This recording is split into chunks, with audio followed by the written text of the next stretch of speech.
All right. Welcome, everybody. Again, second day of 2022 RVOC meeting.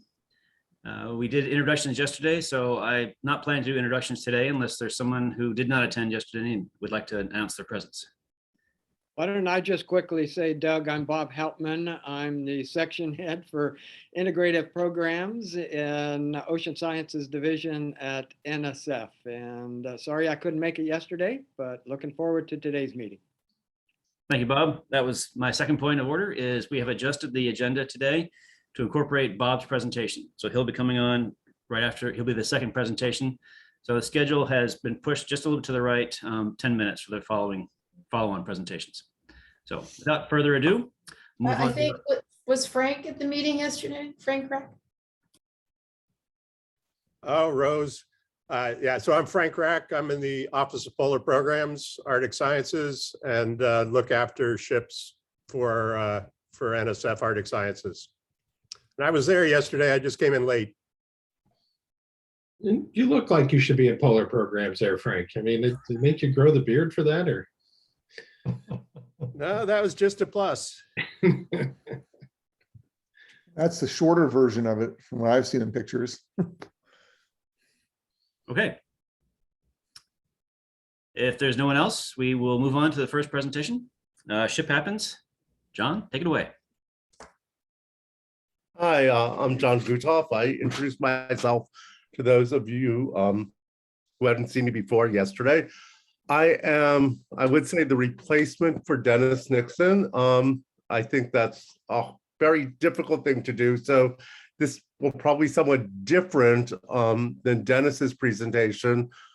I hope it's half as entertaining, but it will be covering some legal topics that are interesting to me. And of course, I'll be going over insurance. So Doug, am I able to share screen? Yes. Yes. Great. So that should be functional now. So we can see it clearly. Great. So I'm just going to jump right into the insurance situation and then go into a topic that's of interest to me because it poses an potential increased liability to RVOC operators. And I'd just like to describe the situation to you. I'm not sure what we could do about it, but to watch the situation, maybe try to encourage Congress to do something about it. But if you have any questions during the course of the presentation, please don't hesitate to just I am not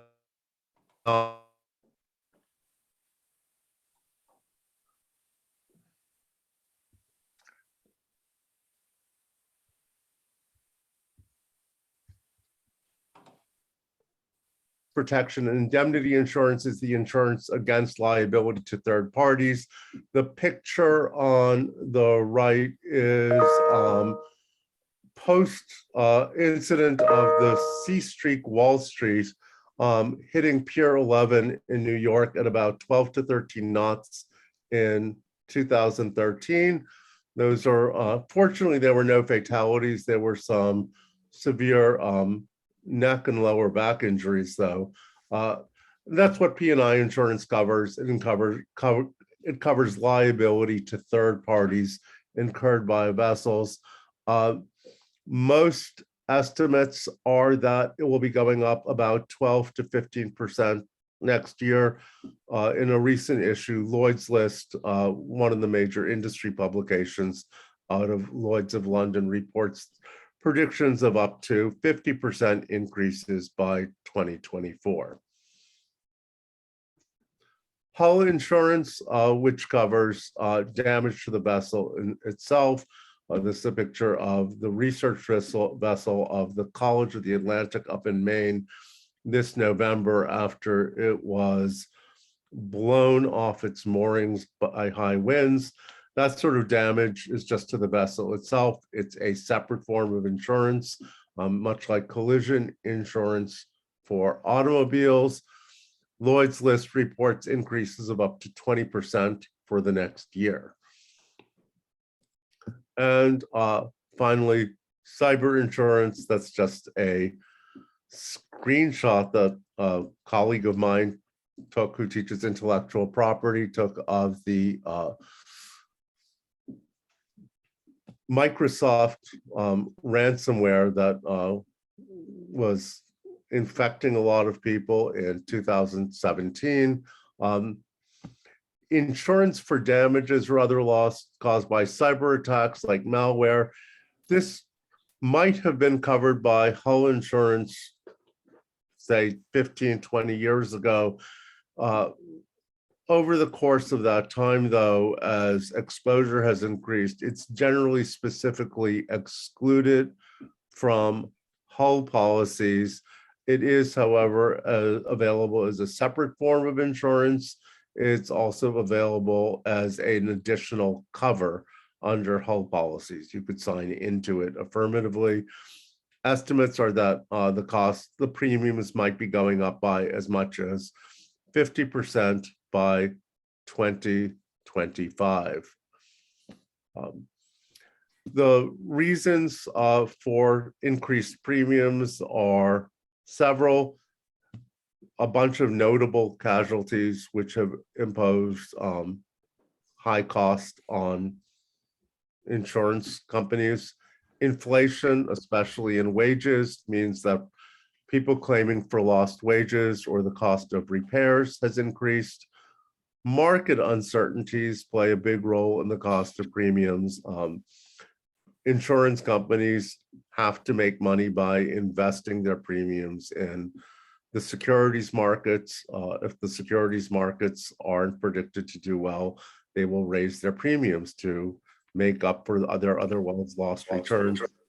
And international relations have been a big concern, especially in the area of cyber insurance, with the concern with the ongoing war in the Ukraine might lead Russia to unleash cyber attacks, either through governmental or quasi-governmental actors on Western targets.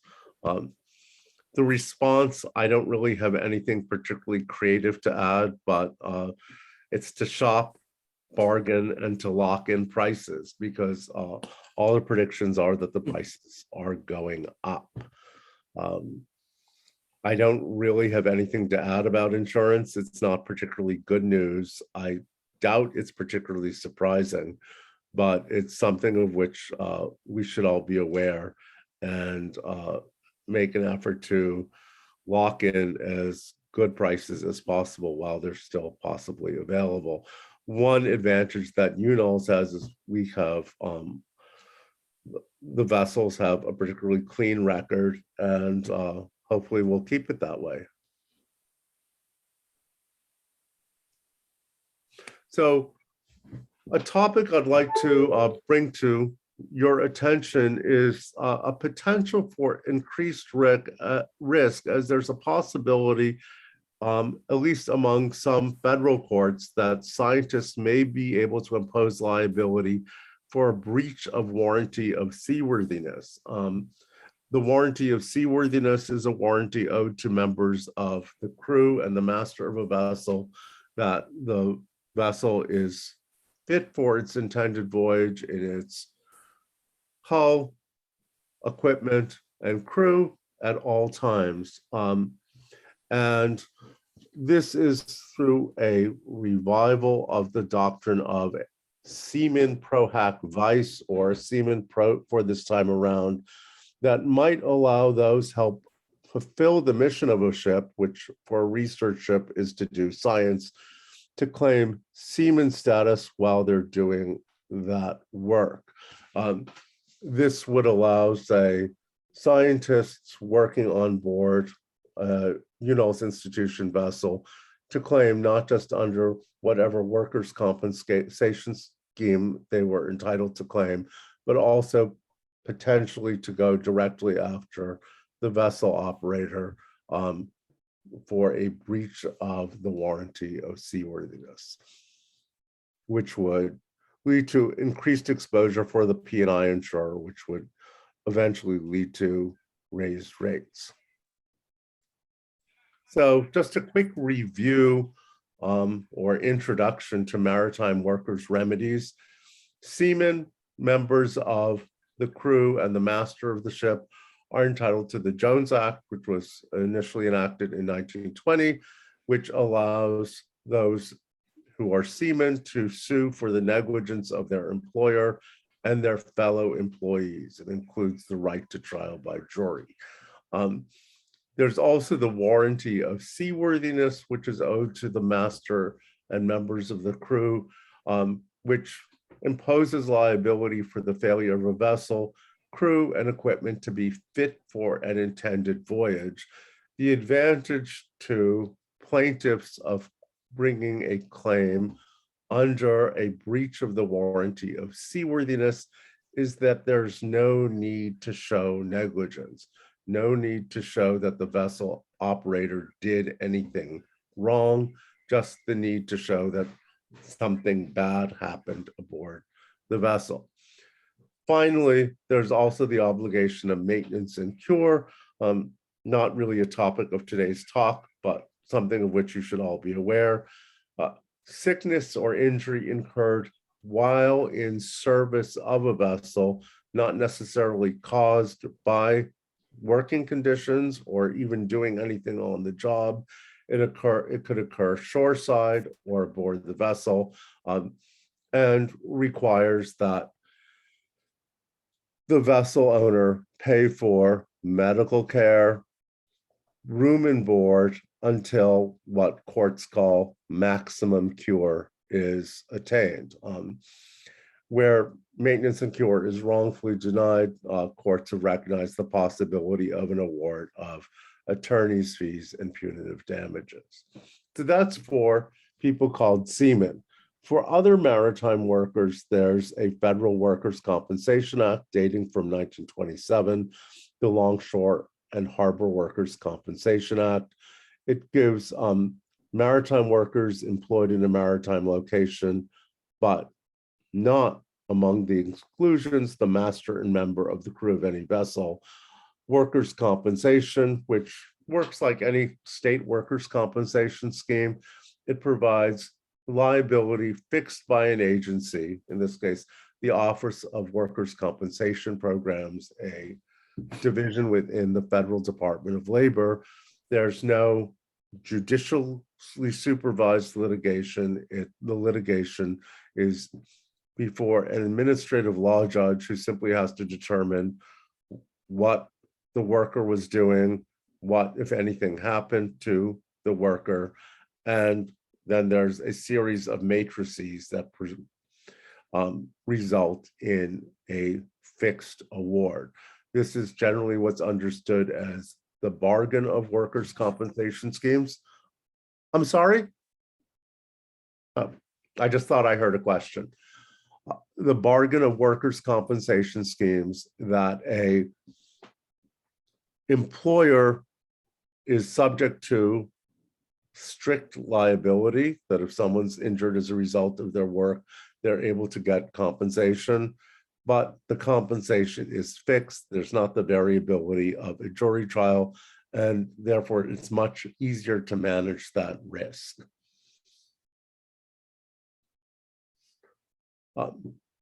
Following the enactment of the Longshore and Harbor Workers Compensation Act, the Supreme Court came up with this doctrine, generally referred to as Siraki Seaman, after this case, Sea Shipping Company against Siraki in 1946, that allowed those who were doing what the Supreme Court considered a ship's work, even if they weren't members of the master of the crew or the master of the vessel, to take advantage of the warranty of seaworthiness. This is a picture of the vessel on which it took place, the Robin Sherwood, from a publicity steel plate in the MIT Museum. This longshore worker, Joseph Saraki, was working aboard a ship, the Robin Sherwood. It was a supply ship running across the South Atlantic during World War II. He was injured when a freight broke, and he was injured. The manufacturer was found to have been negligent. The owner of the vessel and the operator was found not to have been negligent. Sea Shipping wasn't found to have done anything wrong. It was found to have bought a properly inspected vessel. However, the vessel was still nonetheless unseaworthy, and the court said that while Saraki was involved in lading the vessel, involved in stowing the railway car below deck, he was doing the work of a seaman, and as a result, he was entitled to the warranty of seaworthiness. And this led for 26 years to what lawyers refer to as an end run around the workers' compensation scheme. What happened was that the Longshore and Harbor Workers' Compensation Act provides strict liability in return for limited recovery from the employer.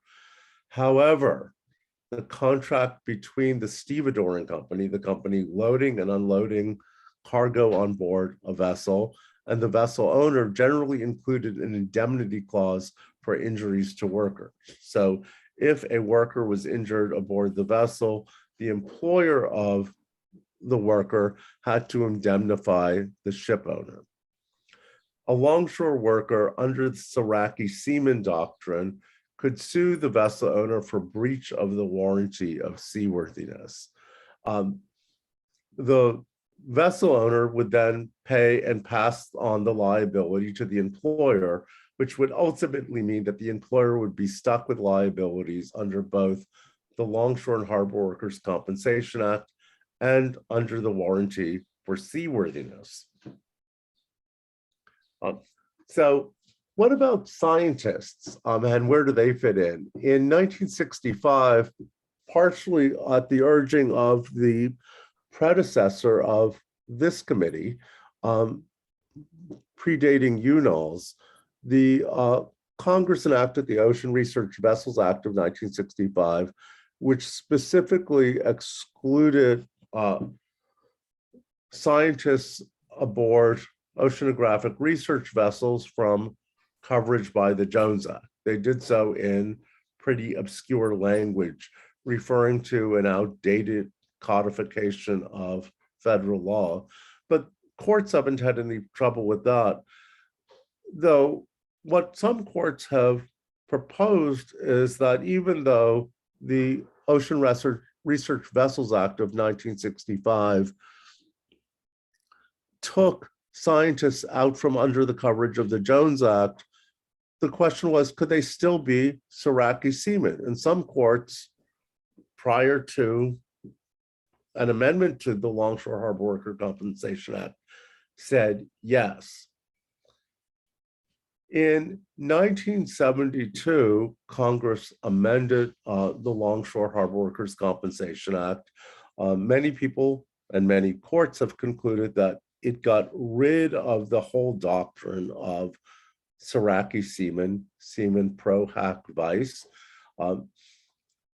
The language says that in the event of an injury to a person covered by the Longshore Harbor Worker Compensation Act, the employer shall not be liable to the vessel for such damages directly or indirectly in any and all agreements and warranties to the contrary shall be void. So those indemnification agreements dealing with longshore workers were no longer going to be valid. And Congress said the liability of the vessel under this subsection shall not be based on the warranty of seaworthiness.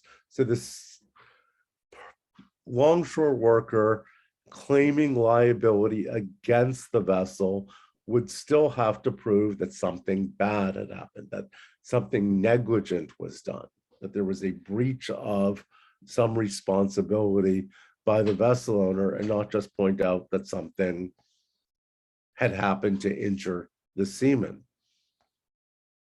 So many people, and including me, by the time I was in law school, which was significantly after 1972, in the late 80s, though still admittedly a very, very long time ago, thought that Iraqi seamen no longer existed, that the Congress had meant to get rid of the whole doctrine.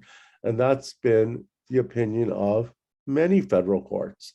However, many federal courts have concluded that Iraqi seaman status is still available for persons who are not members of the crew and not covered by the Longshore Harbor Workers' Compensation Act, but who are still nonetheless helping the ship accomplish its mission. Much of this litigation has come in the context of harbor and river pilots who are not members of the crew, not covered by the Longshore and Harbor Workers' Compensation Act, but are helping a vessel accomplish its mission. But some of this discussion has come in the context of research scientists. So where this presents the possibility of increased exposure, I would say, is in the jurisdictions covered by the Court of Appeals for the Fifth Circuit, which are the federal courts in Louisiana, Mississippi, Texas. In the Court of Appeals for the 11th Circuit, Alabama, Florida, and Georgia, there's not any actual authority from the 11th Circuit. However, the 11th Circuit split from the Fifth Circuit, and at the time it did that, it said it would adopt any decisions from the Fifth Circuit as binding if those decisions took place before the split. So this would affect potentially claims arising in Alabama, Florida, and Georgia. And then the U.S. District Court for the Southern District of West Virginia. You might think, West Virginia? How does anyone have a boat in West Virginia? There are rivers going through West Virginia. The Potomac runs through West Virginia, and there's barge traffic there. And the U.S. District Court of Maryland. This is something that has not sort of reared its head recently in the guise of scientists. There was a huge award to a harbor pilot under the Iraqi Seas Doctrine, affirmed by the Court of Appeals for the Fifth Circuit in December of 2020. And I think lawyers are clever. If there is a casualty involving a potential recovery, somebody will come upon this doctrine and attempt to take advantage of it. And I think it's something of which we should be aware. I think Congress should be encouraged to clarify the law to make it clear that scientists are not only not covered by the Jones Act, but not able to claim under the doctrine of seaworthiness. And I hope that's something you're all willing to think about. And I'm happy to take questions for the, I believe, several minutes I have remaining. I think I have 3 minutes left, according to my clock. John, you've got some extra time. You've got plenty of time, so you've got, thanks. Any questions at all? And if anyone has any legal questions, of course, as I've done before, I encourage you to get in touch with me directly, either on my direct phone number or by email. You should all have my mobile number. And no questions. I hope that was not too boring. John, Bob Sparrow has a question. Sure. Can you briefly talk about how this would change if the person was not a U.S. national, but on board the ship as in some capacity? If they were not a U.S. national, they would not be entitled ever to, generally, recovery under the Jones Act. But if they were doing what a court concluded was the work traditionally had been done by a seaman in those jurisdictions that still recognize the existence of seamen for this time around, the Siraki seaman doctrine, I don't think it would affect it at all. I think the scientist, pilot, though there's not going to be a pilot who's not a US citizen, the scientist or other worker would still be able to seek to impose liability on the vessel operator and owner.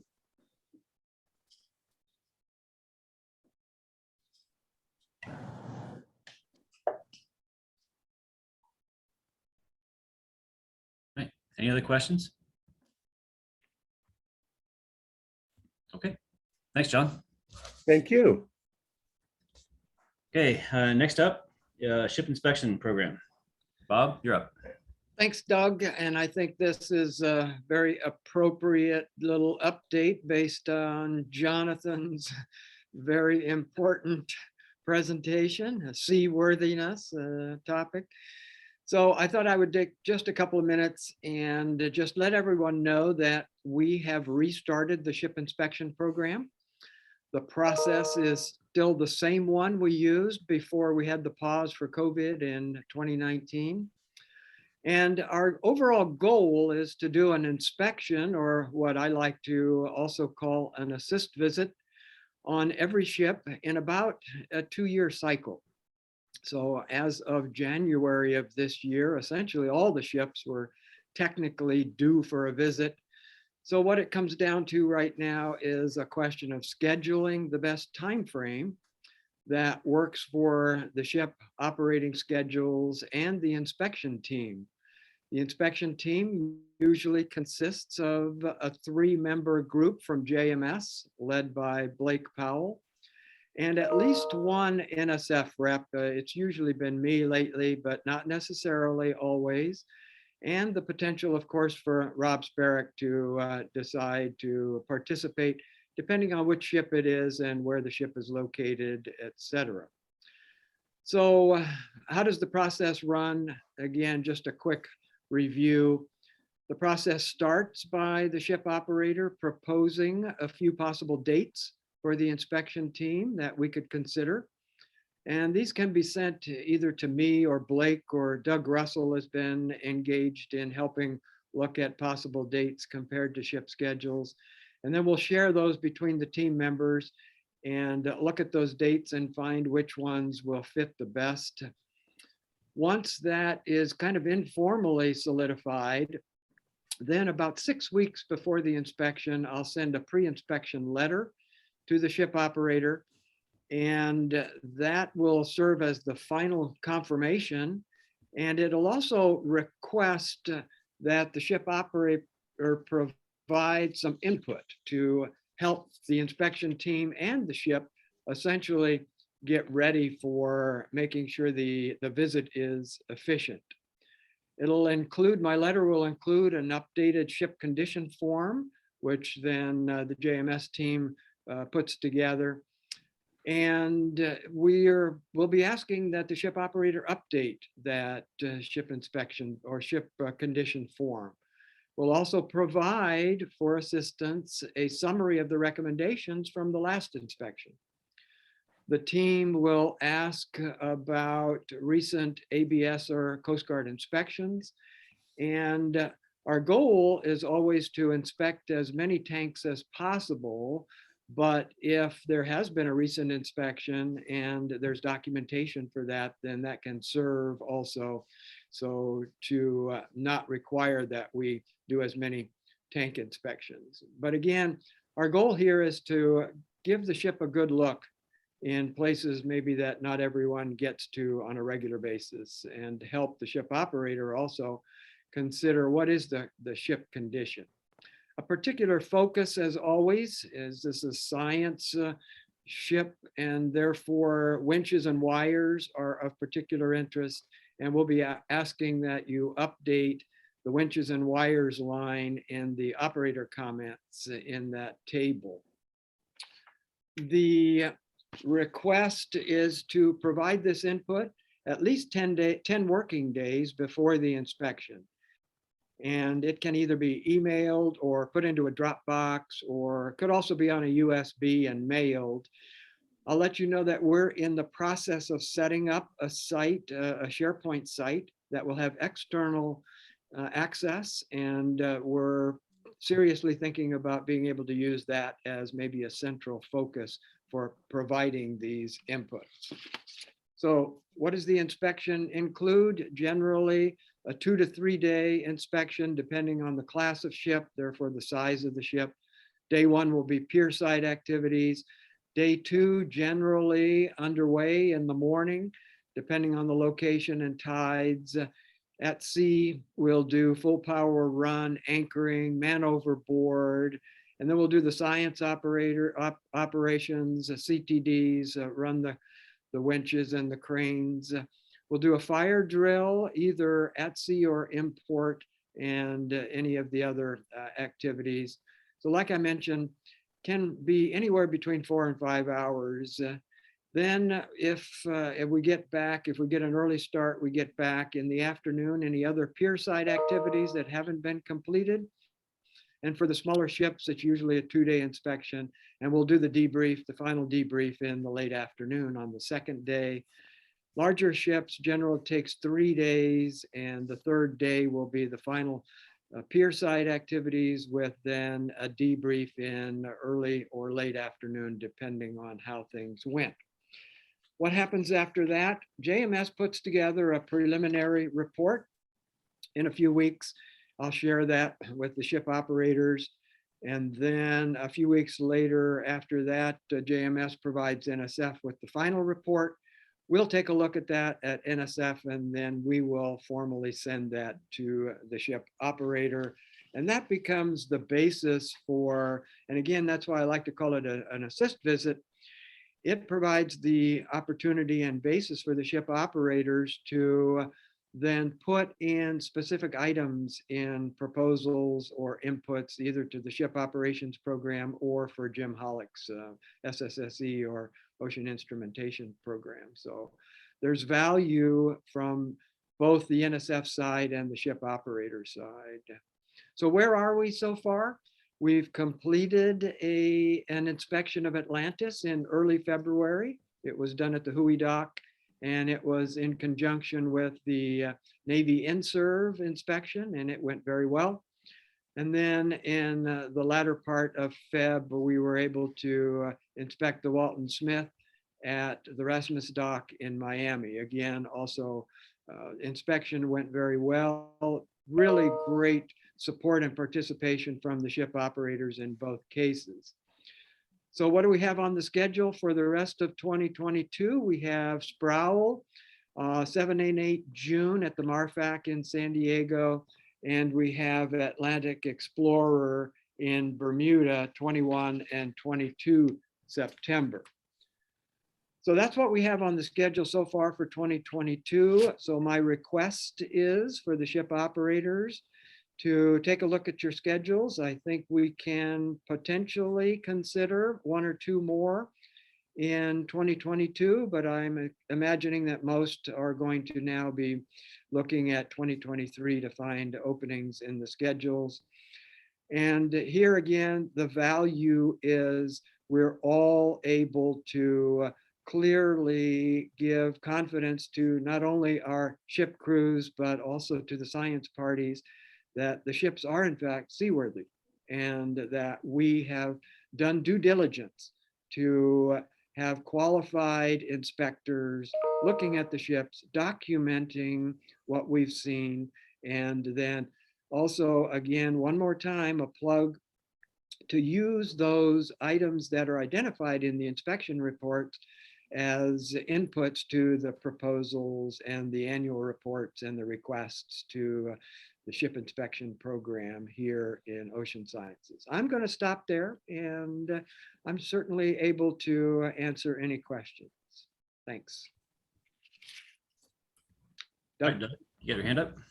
Yeah, Bob, quick quickly, do you have a timeline from when you'd like the operators to get the request into you, Blake, and then I guess I for 2023, so they can figure it into the scheduling process?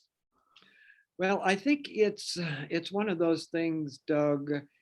If it's too early, then it becomes a kind of a continually moving target, because we coordinate with the inspection team buys off on those dates, and then all of a sudden the ship operator comes in and says, oh, I got a new cruise and I really got to do this cruise, so I've got to drop that inspection date. So I really would want the submission of dates to be really, from a ship operator's perspective, be able to be committed to. Thank you. That's my initial reaction. Because we've seen it. We've seen the continually moving inspection dates, and that doesn't help either the ship operator or the inspection teams, because we make decisions then based on our schedules, and then when they change, it just causes churn. Great. Thanks, Bob. Murray. Okay. Murray? Hey, good to see you again there, Bob. Likewise. So we've found the time for an inspection in September. Will you be sending out outline or guidelines to the inspection so that we can help the crew get ready? Yes, absolutely. Now, historically, I send that pre-inspection letter about 6 weeks before the inspection. So, Okay. Yeah, and anywhere between 6 and 8 weeks. So, All right, that's Yeah. great. Thank you, Bob. yep. Okay, any other questions for Bob? Okay, great. Great seeing everyone. Thanks a Thanks, lot. Bob. Thanks for the shift. Everything. Okay, next up, Doug Russell to talk about COVID-19.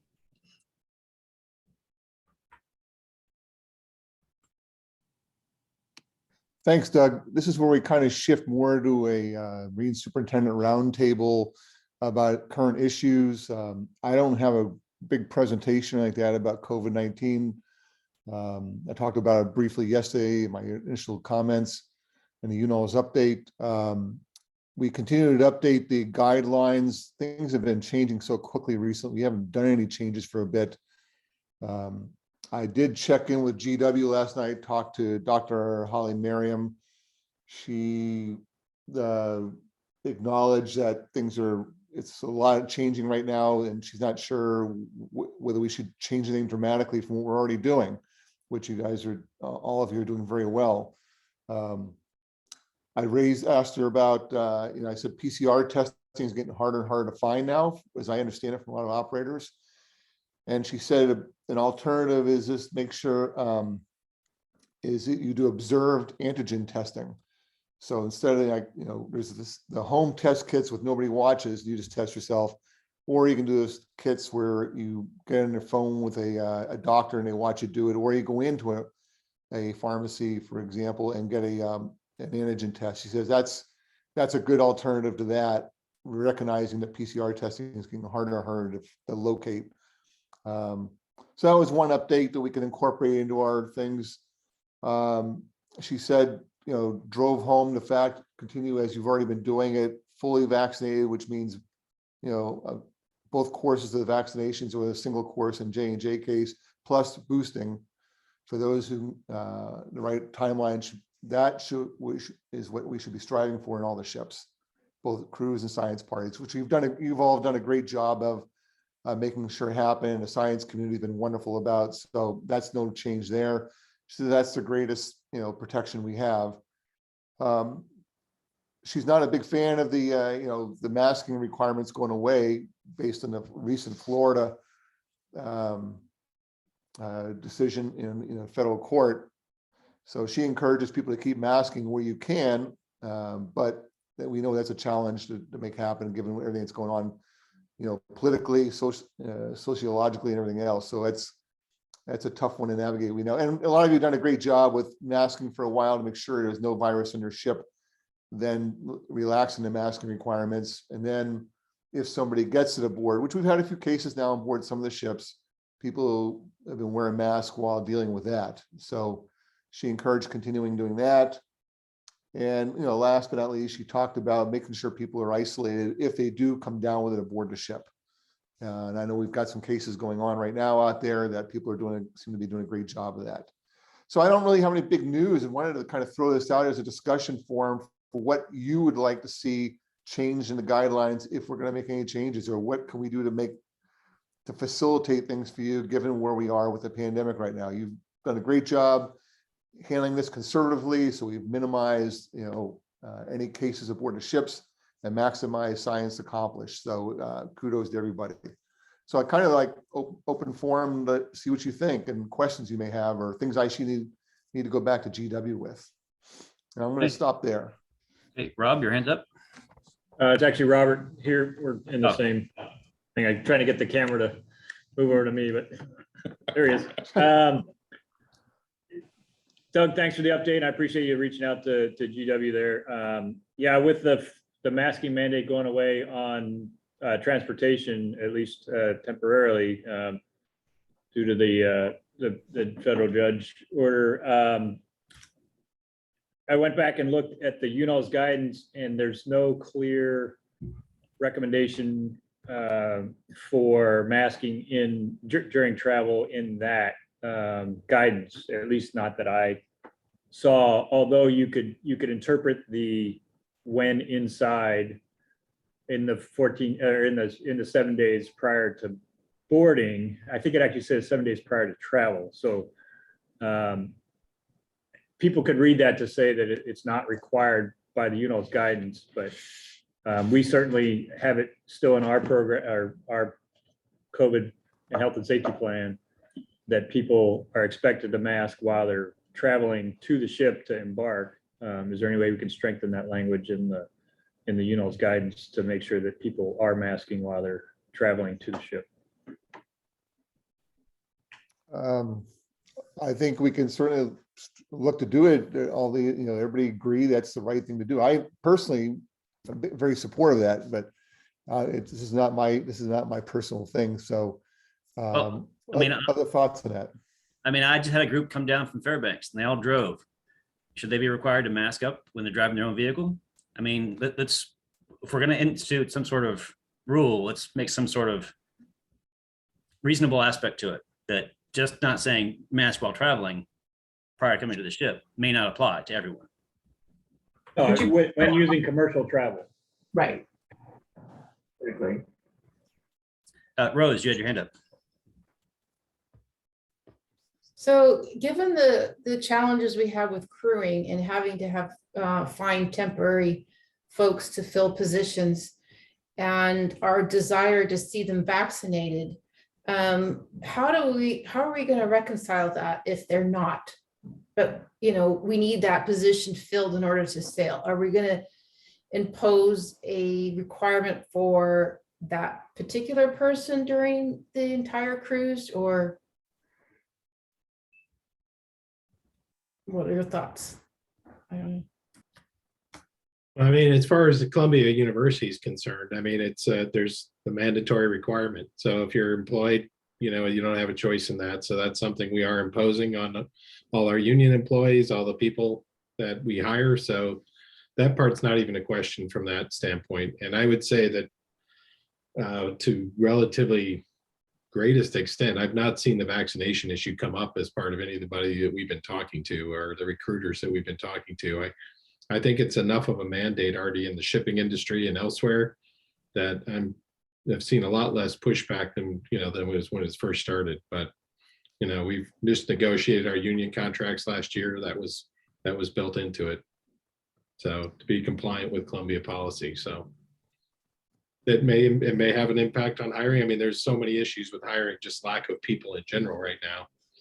We're going to get into all that, but I mean, I think right now the guidelines, I just don't find them very useful right now, Doug. I mean, I think all you can do is try to get everybody tested, get people to use, common sense to reduce exposure before they travel, and PCR testing people, and then we're have a lot of test capability on board to follow up from that. But I have to admit, I've kind of moved more into the endemic mode at this point in trying to manage it. I just think the rest of this is not followable in a lot of sense. And I think unless you've got extenuating circumstances like a remote cruise for a long period where you want to further reduce risk, then I think you have to take those steps, but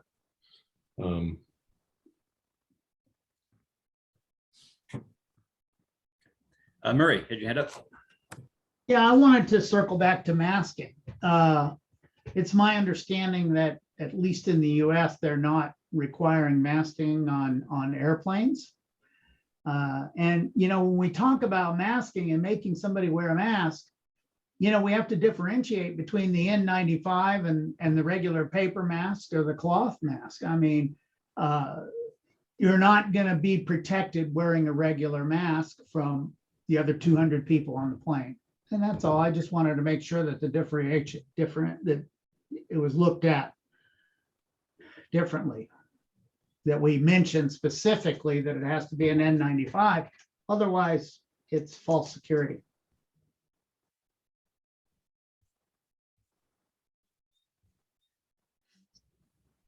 Rose.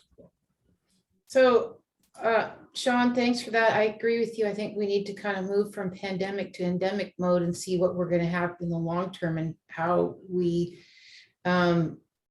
jump to that kind of new operating tempo. So what are the things that we're willing to enforce and are reasonable? I think is a good next step in this moving from the pandemic to regular operations. Stuart?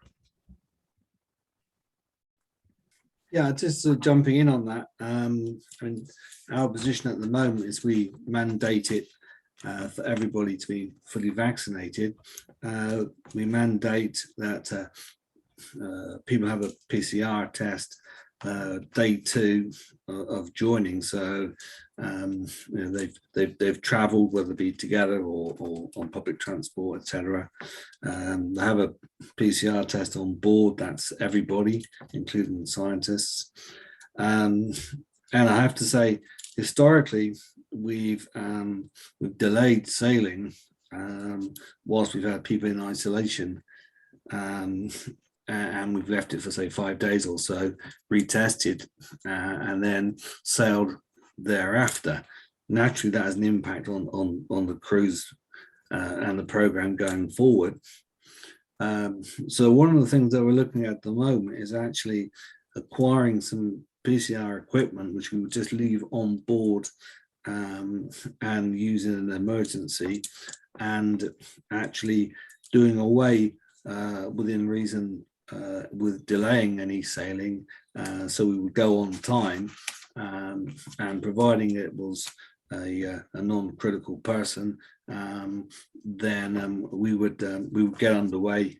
The person would isolate in the cabin on board, would eat separately, etc., and we would test them ourselves, and providing they could get over COVID in a reasonable manner, then they would return to work. And so basically we're just sort of looking to sort of relax our controls a little bit further.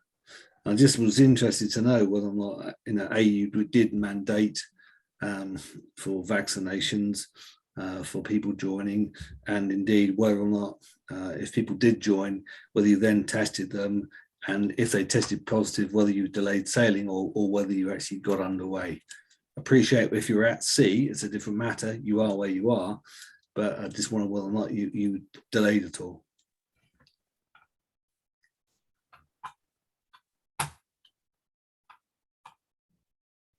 Anybody have any recent experience of a delay due to a positive test?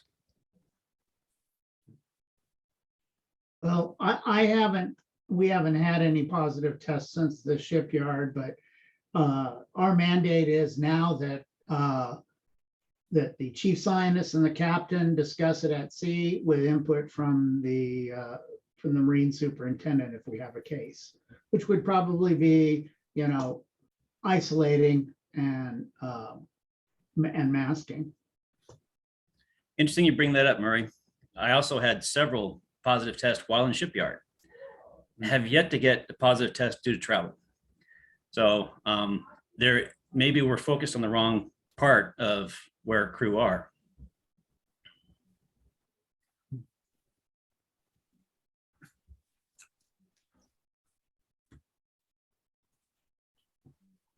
Okay, well, that's useful to know anyway, where you're at.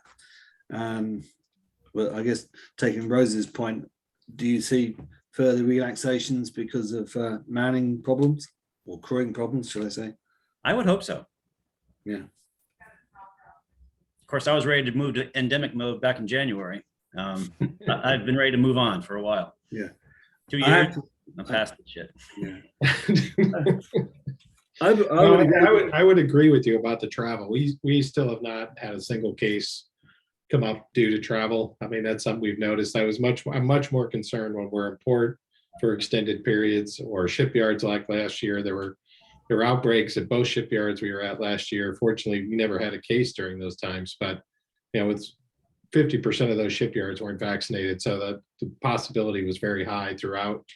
But I would say in port periods where people are not confined to the ship or, and stuff, you're really counting on them behaving in a rational way in some cases to keep life normal. But I think the continual restrictions and stuff that we were operating under put the loss of crew at a lot more risk than almost anything else, because people just can't stay on that, for these extended periods, let alone just our regular crew.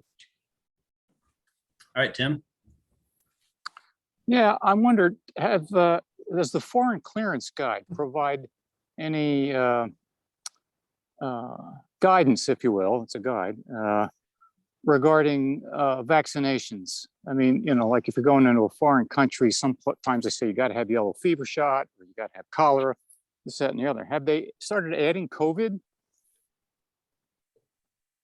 According to the agents we met with in Mexico yesterday, no. But they do still want you to provide all your vaccination records on these other things. I'm kind of surprised that it hasn't come up yet. But I would guess that it could if moving forward, but it doesn't seem to have reached that level as far as I know, at least not there, but it could be elsewhere. I just traveled to France and they was required to show that we were vaccinated before they would allow us in, and had to have negative tests coming back into the States. So. Yeah, going to London, they wanted you to show it, and it meant you didn't have to get another test after arrival or something like that, but it wasn't a requirement to have it. It just would make you do other things. Yeah. Tim Toomey, your hands up. Good afternoon, everyone. I just wanted to give everyone an update. We on board the Atlantis, we're doing an operation with the Canadians. Presently, about a day out of port between Halifax and St. John's, Nova Scotia. Early April, we had come in to do a science team change out, and a couple days later, we had a report that 5 of the science personnel tested positive. In the meantime, we were back at sea. And then we went into St. John's, tested the entire crew and science team that was on board. Everyone was negative. We went back into operations underway. A few days out, we had one AB test positive. He was isolated for 5 days, very mild symptoms. After the 5 days, he went back on watch, wearing a N95 mask up to the 10-day mark. Everything is fine with him. But in the meantime, we had a QMED, 2 QMEDs, and a 3rd engineer test positive on board. 2 of them asymptomatic. They kept N95s on and continued on their watches. And then the other person had mild symptoms. We isolated him in the cabin for 5 days, and he's feeling back to normal now. we've been testing the entire crew. We have a PCR machine on board, Abbott ID Now, and antigen tests. So we're just really closely monitoring this. I think if we weren't within a day run into a port, we would not be, we probably would have made a different decision. Yet, due to the severity being super mild and the closeness to a safe port, we're continuing operations. Okay, Rose. I was just gonna bring up the pre-cruise assessments. Those I know have been kind of a lot of work, but I do think they've been helpful, and maybe some reduced form of that would be something that we could use as a tool going forward to manage how we deal with each cruise. But I have found that they have brought up issues that probably wouldn't have been discovered otherwise. Anita? Yes, hello. I agree with Rose. I think those pre-cruise risk assessments is a good way, especially with current information. It seems to be changing on a daily basis. And so it's been really helpful as we've been gearing up for future cruises. All our cases at the University of Hawaii have all been travel related. And so I don't know if it's the length of time folks are on a plane, but we still have concerns specifically with the mask mandate being lifted with people traveling here to Hawaii. So I think it could be, time in the air or whatever the case may be, but yeah, all our cases were travel related. Let me just say something, a personal opinion here. Even if a federal mask mandate is no longer enforced, people can wear a mask if they care to. So if travel to Hawaii is a concern, then maybe they should mask up. Oh, I agree. I mean, and that's something that we're going to have to look at our policies as far as changing, which is what Robert was mentioning at the beginning. Well, yeah, I think it should be, specialized and focused.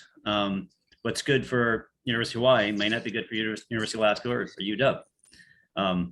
So it's all about our specific work areas, where we are and how fast we can get back to a hospital or medical evac. Those all are things we need to take into consideration.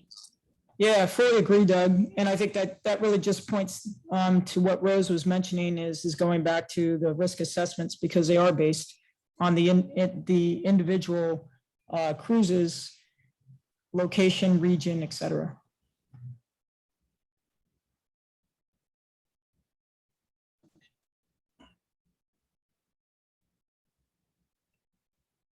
All right. Robert? Just to follow up to Tim, Tim, thanks for sharing your kind of specific case there. So again, this idea that I just have trouble with the idea that we're just going to open the doors and welcome COVID aboard and then deal with any potential outbreak on board, right? I mean, vaccination is great, but it's shown that these were fully vaccinated people in Tim's case, and they still had less severe symptoms, but you had to isolate 3 people for 5 days, and 3 in the engineering team. And so the ones that you had mild symptoms, you allowed them to continue to work in N95 masks. That's correct, Robert. We isolated only 2 of the people that had the mild symptoms. The other 2 had no symptoms but tested positive. But even so, I mean, you could, at least I can imagine the scenario where, a couple key personnel and if you're isolating them for 5 days, you're pretty quickly going to run out of people and you're going to kind of cancel operations anyways, just due to lack of available staff. So I still think there's some precaution before getting people aboard, because the consequences are so high, are warranted. And that to me is kind of mandated masking for travel. And I get that it won't be tolerable and it's not popular, and all that kind of stuff, but it would be very helpful to have that guidance from UNOLS, and if people don't have to follow it, I don't know. We get a lot of credibility when we could say, this is a UNOLS requirement, and that's why we're requiring masks for people during travel. Just before we go that route, Doug, I was always told that UNOLS provides guidance, not requirements. So we can base our own requirements based on UNOLS guidance. Correct me if I'm wrong. No, I agreed and understood, but again, that having that guidance from UNOLS that masking is expected during travel would be useful. And another example of travel related, I believe, was at Scripps, right? The Guam case where you had, I think, five or seven people test positive once they got to Guam after travel, and they were all fully vaccinated. And that was when there was still a mask mandate on planes. Is that right, Eric?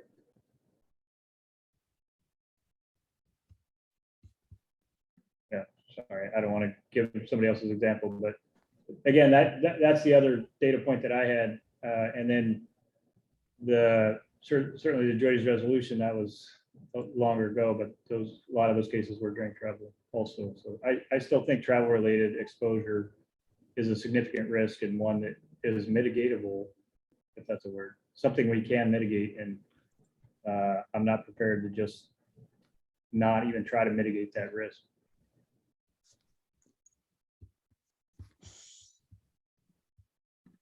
So I'm going to propose, well, just thinking out loud about this and hearing all your inputs. How about if we update our guidelines to say, UNOLS strongly encourages masking during travel, and that leaves it up to you to decide. But at least it's a conservative practice recommended by our medical advisor still. But you have the choice you get to make the decision in your own end what you want to do. What do you think of that? I'm okay with that. Anybody else?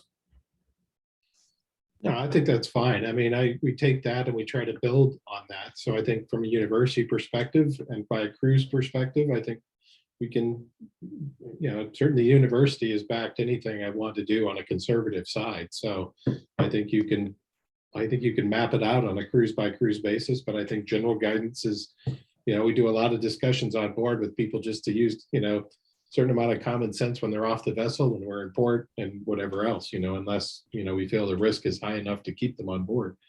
But I think there's all these elements and stuff, but I still look at what we lived with before the pandemic, and stuff in terms of people becoming ill by, flus, cold, everything else that disabled a lot of people during cruises when you inevitably had rounds of this stuff going around the vessel, which I think is going to start happening in combination with COVID now. We're starting to see more flu and cold cases and everything.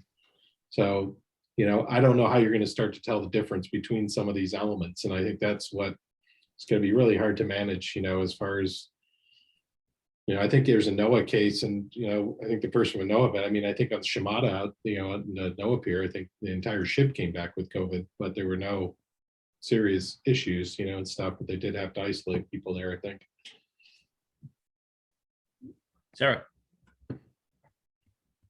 Hi, sorry if this was already mentioned, but scientists have been asking us a lot here at WHOI about the second booster shot for the over 50 crowd, and if there's any feedback from GW on that front, or internally we're trying to figure out what we want to say at WHOI. Right now it's do as you prefer, but we are not saying that anybody has to have that second shot.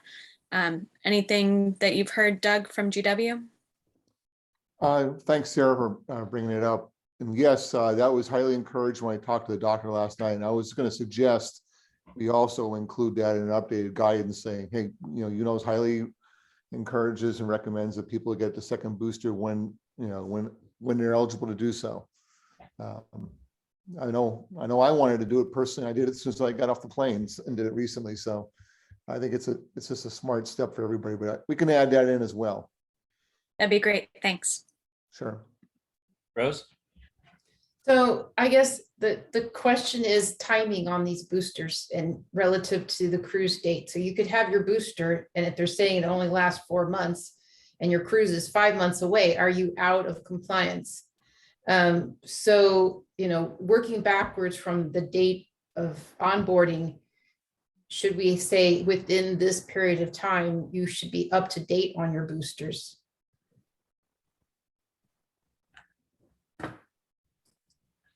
I'm going to say I'm going to do what the university requires because that's all I'd be allowed to enforce. So, and I think the over 51, where they push it even more for over 60 and then immune compromised and so forth, I think until the university has some ruling on that, I mean, I couldn't really push that. So, I mean, I've been, we'll see how things progress on that front.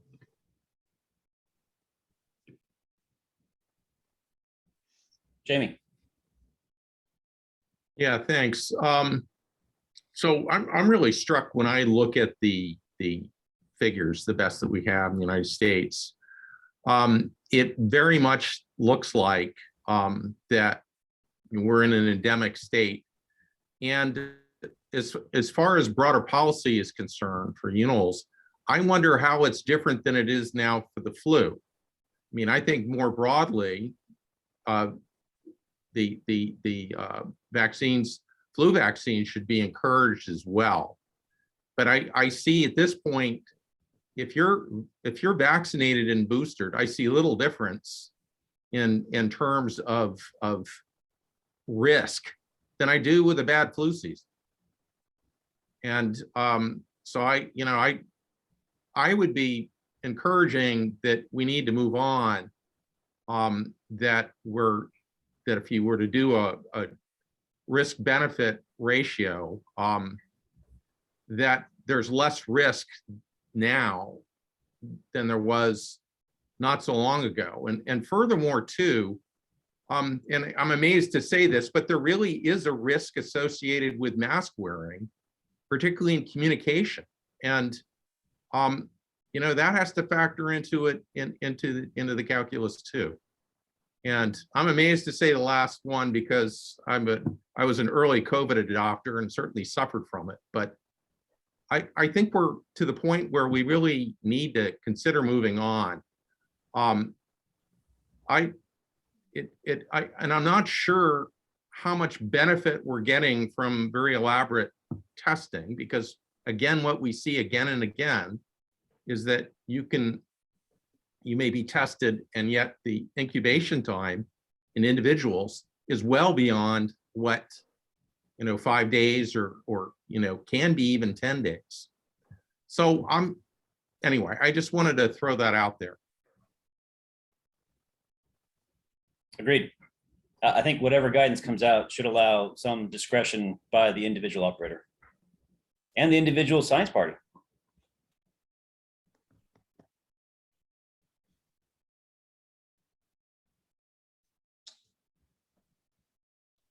Well, maybe we work on updating the guidance. So like we talked about some of these recommendations here, including still doing risk assessments, maybe in a more simplified form.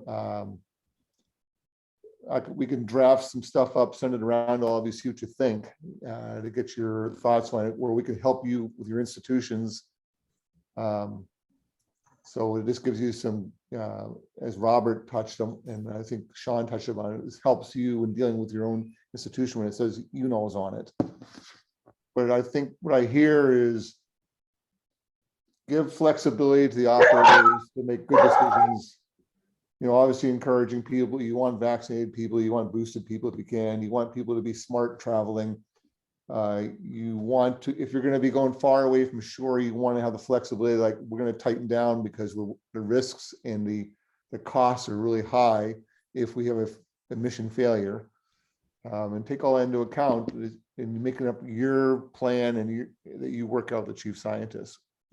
And that's a long-winded answer of saying maybe we look at ways to soften it up, give you the more flexibility, but give you the strength you need of having something that says UNOLs as you're dealing back there at your own institutions and your locality. What do you think? Rose, you had your hand up? Thanks, Doug. I agree. But I do think if going back to this cruise assessment, if we do it cruise by cruise, because there's going to be some cruises where there might be people who are much more susceptible to having a bad COVID reaction or if they were to get COVID. So I think putting that back in there, doing it cruise by cruise, but giving the operators flexibility is a good path forward. So I would be supportive of that.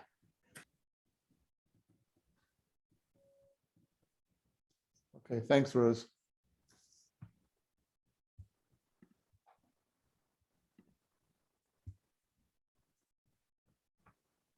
I think everybody's really tired of COVID.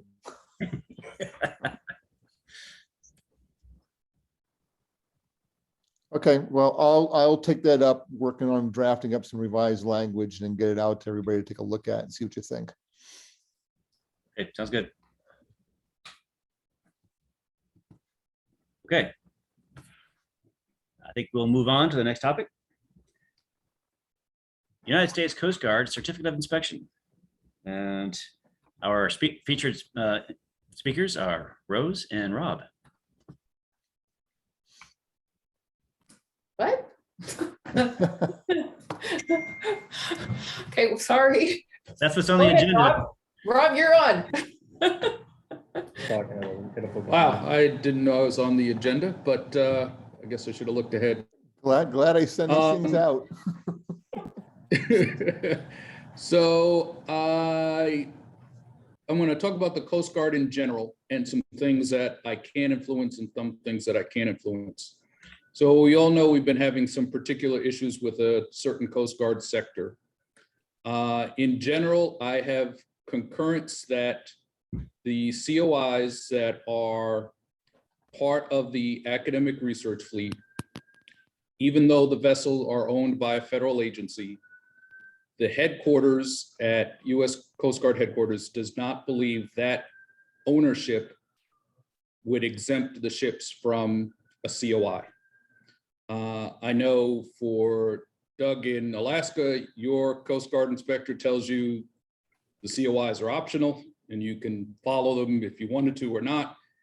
I think from the agency's perspective, and correct me if I'm wrong, and Rose, we see them as mandatory, that you have to follow them. And that from the Coast Guard headquarters perspective, you're not exempt from them. And because you're not exempt from them, a MOU or an MOA or other agreement as Coast Guard has with other federal agencies is not required. So there's always this debate of whether they're mandatory or not. For the specific issues with the Portland office, the headquarters is not going to reach down and tell the local OCMI what to do. So they're going to follow the chain of command and focus on the district level weighing in as the first appellate authority. So until we get ourselves in a situation where the district and the headquarters are misaligned, I think the next tack with specific issues with Portland need to be addressed at the district level and request that specific appeal for whatever the issue might be. I'll pause for questions or thoughts.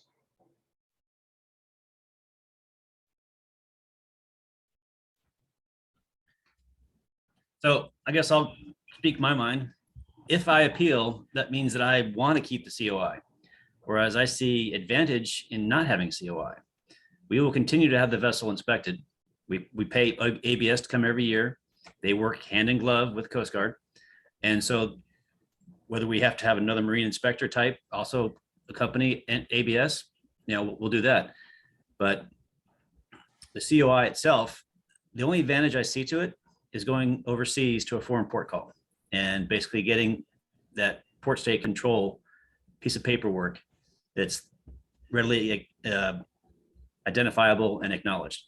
Beyond that, I see the COI as a very strict complement requirement that currently does not allow me to hire entry-level people outside my mess attendant.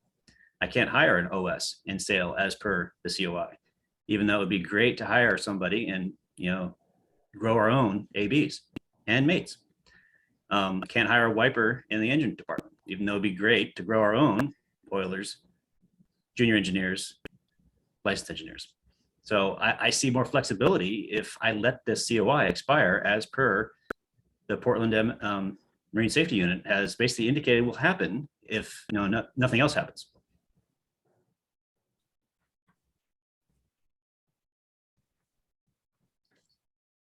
I understand that perspective. So I'm going to make 2 points. One is a point that is a personal opinion because I am only a contracting officer's technical representative. So what would happen if a ship, at least for an ONR ship, and I'm assuming similar would happen for an NSF ship, if you received notice that your COI was removed and not required, then the university would have the next step in the action, right? And your action would be to say, I agree with this finding and believe I'm in compliance with the law, and therefore you're in compliance with the charter party agreement. If instead you feel you're not in compliance with the law, then the university would either have to appeal or say that the ship won't sail.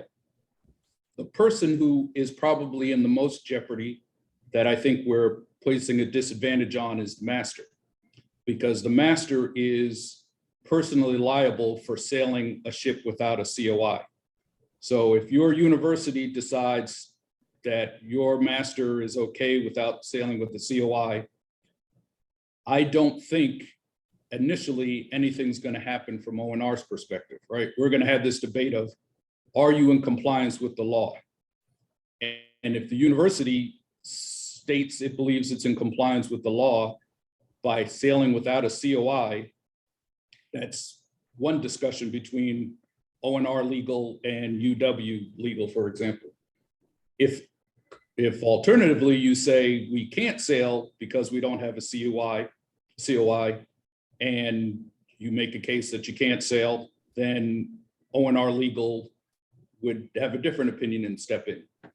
But in the interim, without an appeal going to the district, ONR legal is not going to step in because ONR legal doesn't see a mismatch between the US Coast Guard headquarters policy and ONR's policy. But you're right, that'll be the first litmus test, is when a COI actually gets pulled. I don't want to speak for Robert, even though he's standing right next to me and I could make his lips move on the video, but that's what I would think would go down, right? UW would lose their COI and they'd have to decide whether they're going to sail with it or without it. And the first direction I suspect we would give them is they have to appeal. And we'd probably say, if you feel comfortable sailing without a formal COI in the interim while the appeal's going on, we're not going to stop you at ONR. But if you say I'm canceling all cruises and we're tying to the dock, again, ONR is not going to say, no, you must get underway without a COI because we want you to get on, we won't force the ship to do something it doesn't want to do. Rose, your hand up. So we also had some discussion about the possibility that there would be no way to provide hull insurance or to have the government support any accident if we didn't have a COI.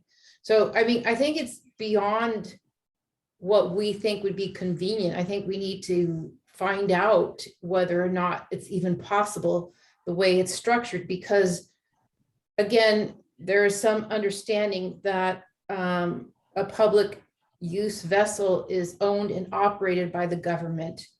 And that's not the situation here. So since we don't have government employees operating the ship, how do we deal with the liability?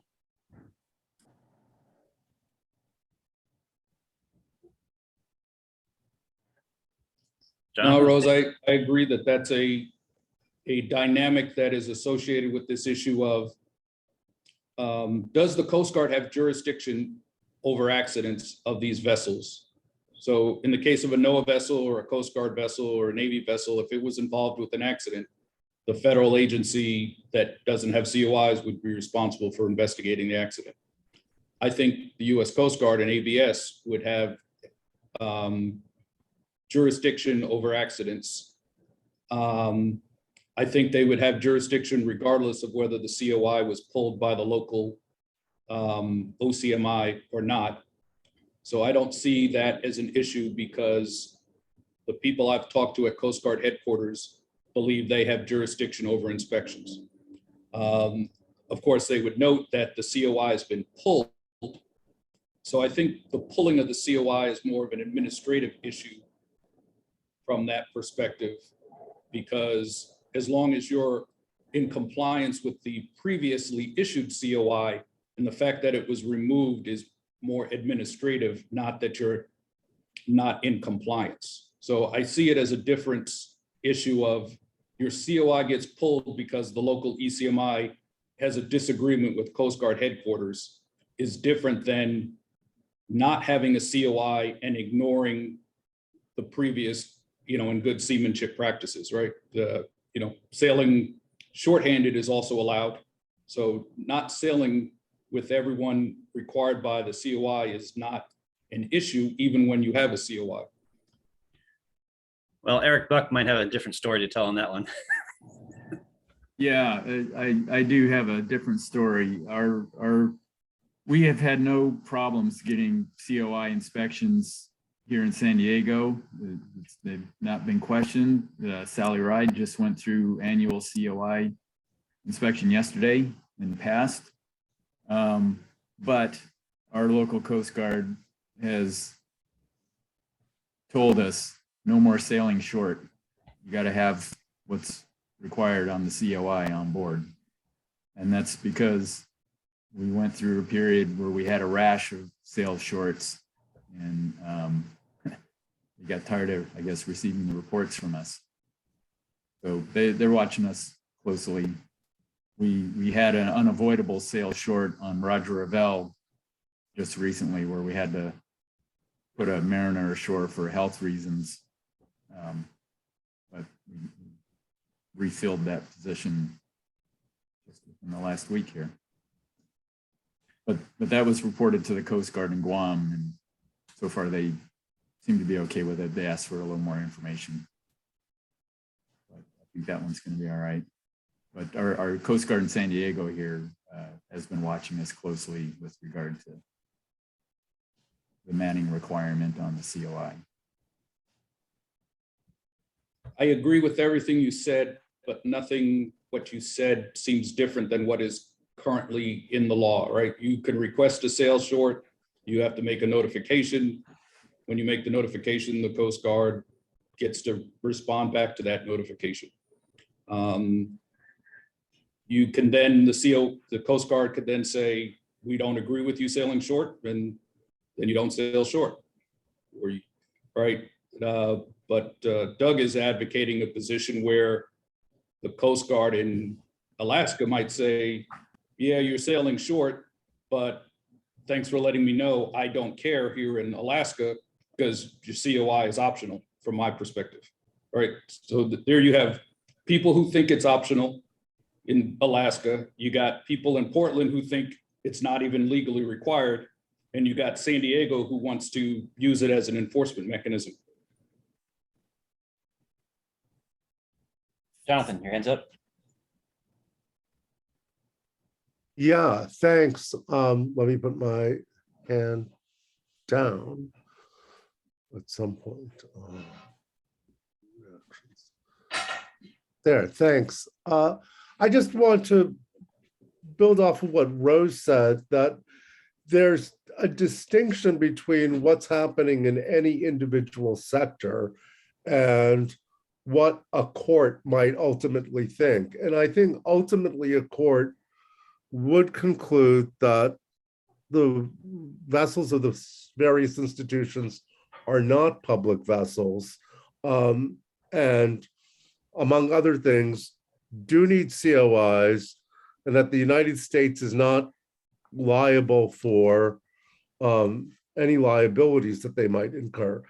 I ultimately think personally, I think this was the view of Dennis, that I think it might be smart to structure the agreements between ONR, NSF, to make them public vessels.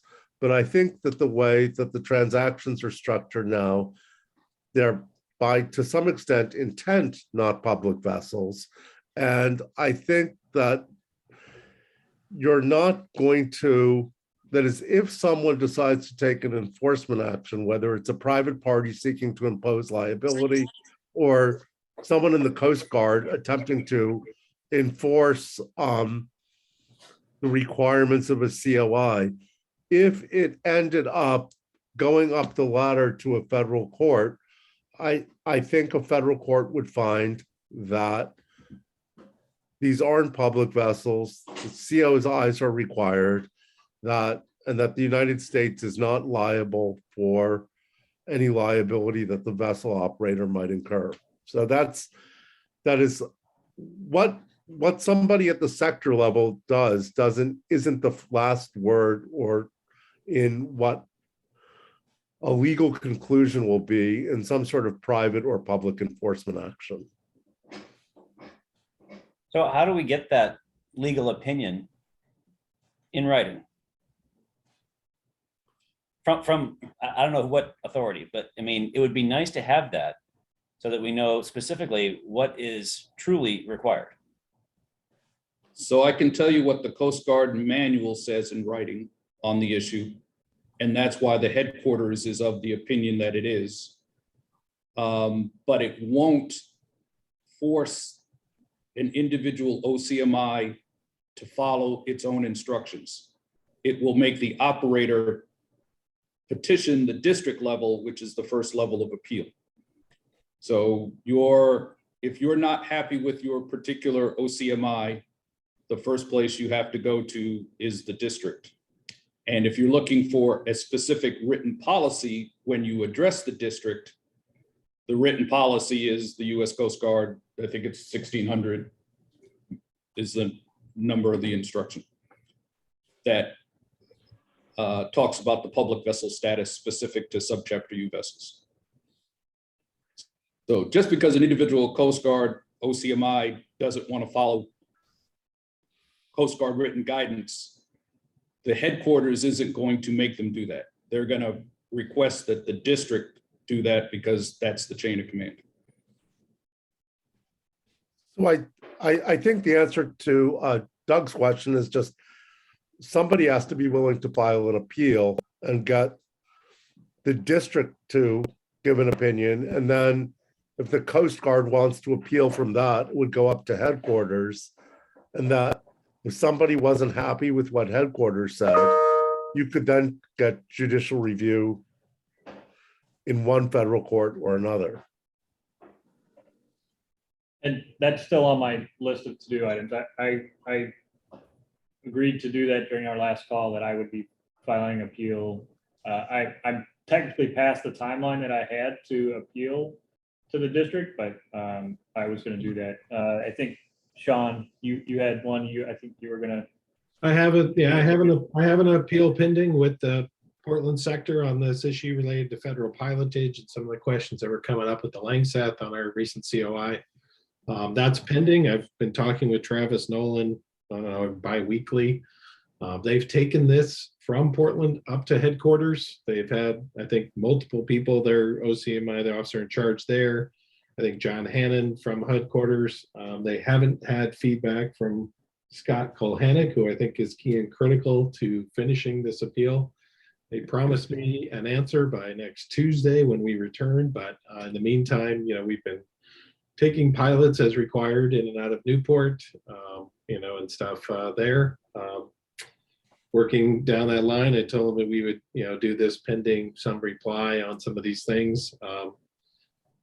They've written their, I guess, finding and stuff and submitted that to headquarters. And, I think there are parts of this appeal that also play into the COI discussion in more general terms as well. So I'm anxious to kind of see what comes back, but I think Portland's been frustrated with the lack of input from headquarters on this issue, where they're asking guidance from headquarters to satisfy this. So even when they have you go back and play this game from the local level, it still seems like headquarters isn't playing the role that you need them to right now. So I'll see what happens. But I was beyond the deadline as well, but I've been talking to them throughout. So it wasn't like we weren't talking since last December, but they did allow it to move forward.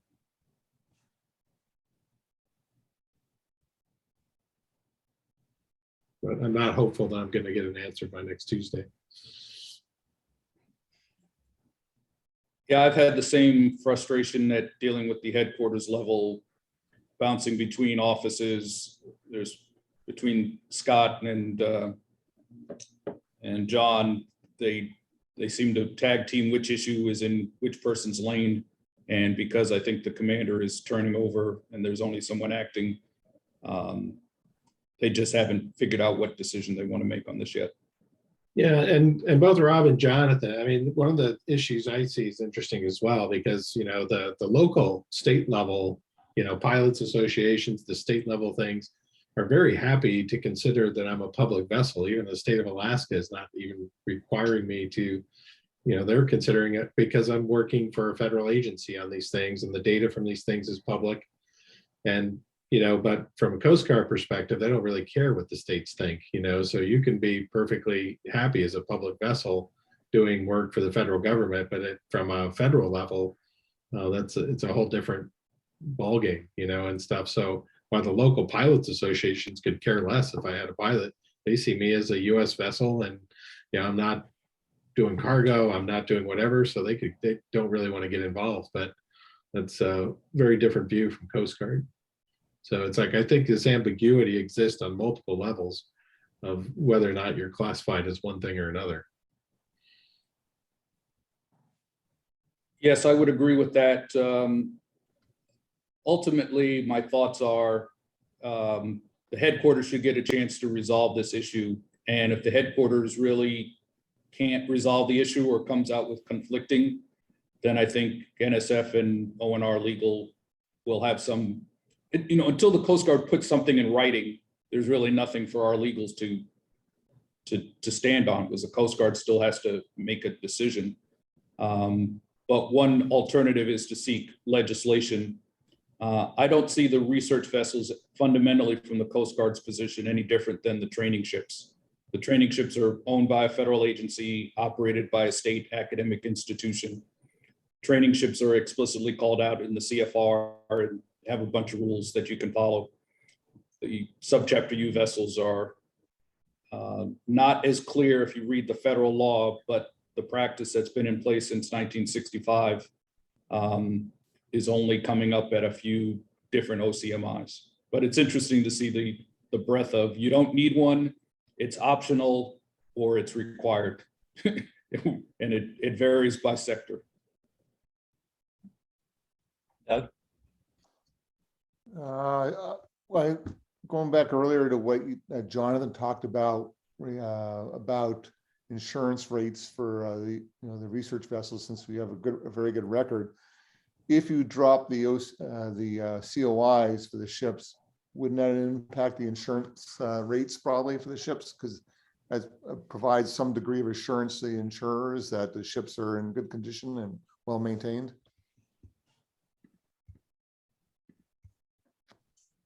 If no one was inspecting them, yeah, I think the insurance rates would go up. I mean, I'm guessing that even if you don't need the inspections, though, people would still get ABS to inspect them. I can't imagine that the insurers would the insurers don't want to inspect unclassified ships. That is, ABS or somebody would have to provide a certificate of at least the ship being in class for you to be able to get hull insurance. Yeah, as I recall from the charter party agreements and the cooperative agreements, you are required to have ABS class, inspections and classifications and all that. So I think you're right. I just, I don't know if it affords an extra degree of assurance to the insurers that not only do you may have like the classic societies like ABS inspecting, but also the Coast Guard that helps you to a certain degree. I don't know. Yeah, I could look into that. I think it would, but I'm not sure. Definitely, I think would cause a particular underwriter, to question why were you stopping getting the inspections after 20, 30 years of a record of them. But 56 years. All right, Rose? So 2 comments. One, as far as getting NSF Office of General Counsel involved, I just don't see that as being very productive. They're not maritime attorneys.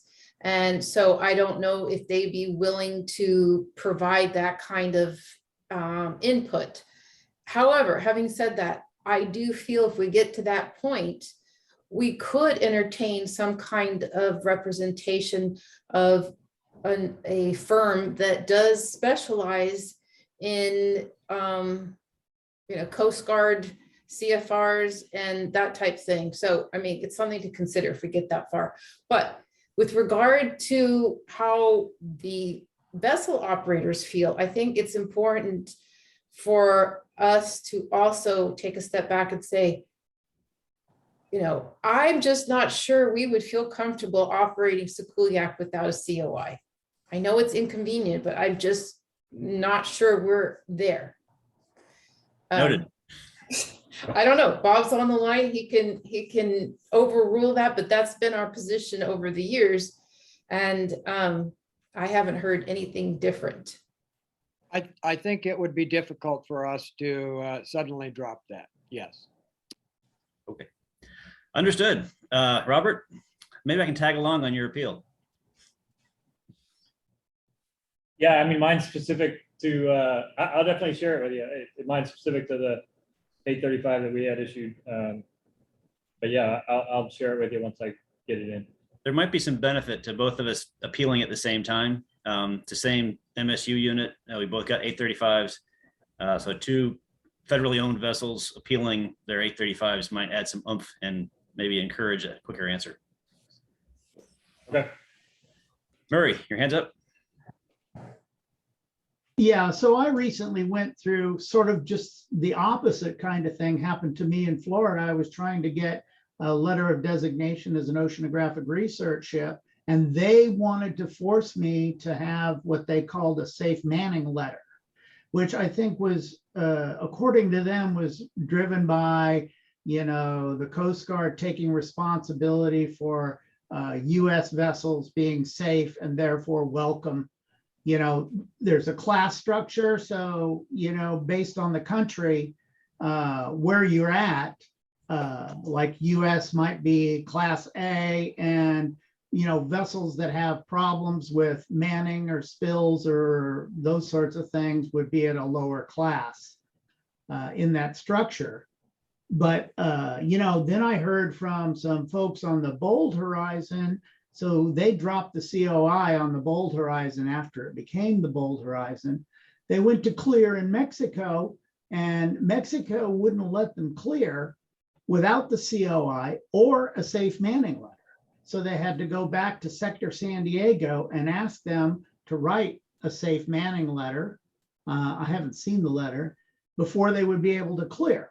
So it may be an issue with, the ocean class vessels that, you travel around the world. You're going to need something that, along that lines of a safe manning letter or COI. And then, you have SOLAS specifications for those safe manning letters. So I'm not so sure that, first of all, I feel like you might be able to get away with just SOLAS certification and have a safe and sound and insurable vessel. And but you're going to have a manning requirement, I think, to get foreign clearance. Anyway, I just thought I'd throw that in there. Thank you. Yeah, based on my understanding of the regulations, that is correct, that the COI is, one vehicle, the subchapter U letter designation / safe manning document is another process. So either way, I don't think this conversation is confined just to ships of a certain tonnage because of COI. The same principle of a safe manning letter applies.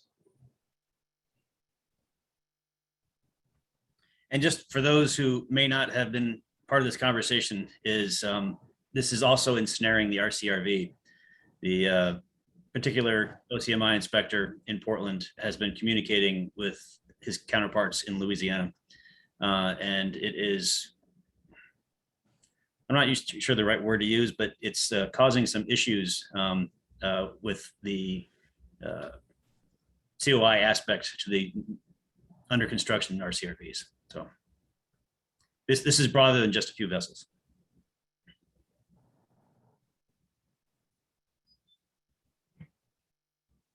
Okay, does anybody else have anything else to say about this or questions we haven't addressed? Kyle. I'm sorry, Doug, just to add, so what I've been telling the Coast Guard headquarters is I don't need an MOU because the ONR vessels, the Navy doesn't have any responsibility for their operation, right? The CFR that allows me to lease the vessel says the operators are 100% responsible for use. And then I turn around and tell them that if for some reason the Navy did have use of the vessel, it changed its status, then the vessel would fall under the Military Sealift Command because ONR is not a vessel operator. Military Sealift Command is a vessel operator. So either we would fall under Military Sealift Command in whatever scenarios they've envisioned, or we would have no command because the Title 10, 2667 gives the university 100% responsibility. So that's sort of been my position with headquarters, and they agree. The reason you have an MOU is because there are things you might want to decide you don't want to comply with in the Coast Guard. And so at ONR, I can't tell you what things I don't want you to comply with that the Coast Guard says is a regulation, right? I'm not going to tell Robert, yeah, I know the Coast Guard said that's a regulation, but the Navy's going to waive that. I don't have any waiver authority procedure to do anything. So none of those provisions need to be in an MOU. Okay. Along those lines, other, I guess, impacts as a definition is found could be things such as a vessel security plan or facility security plan. Right now, we kind of wade between the two worlds of federally owned exempt or not. So right now for the Oceanus, we have an exemption saying as a public vessel, we do not have to have a vessel security plan or facility security plan. So if the definition is clarified that we are not public vessels and we do have COIs, we may then have to, all of our vessels would have to have vessel security plans and facility plans. So just a note to consider. Yeah, I think once we start pulling the thread on the sweater, there's going to be a few other things that fall out.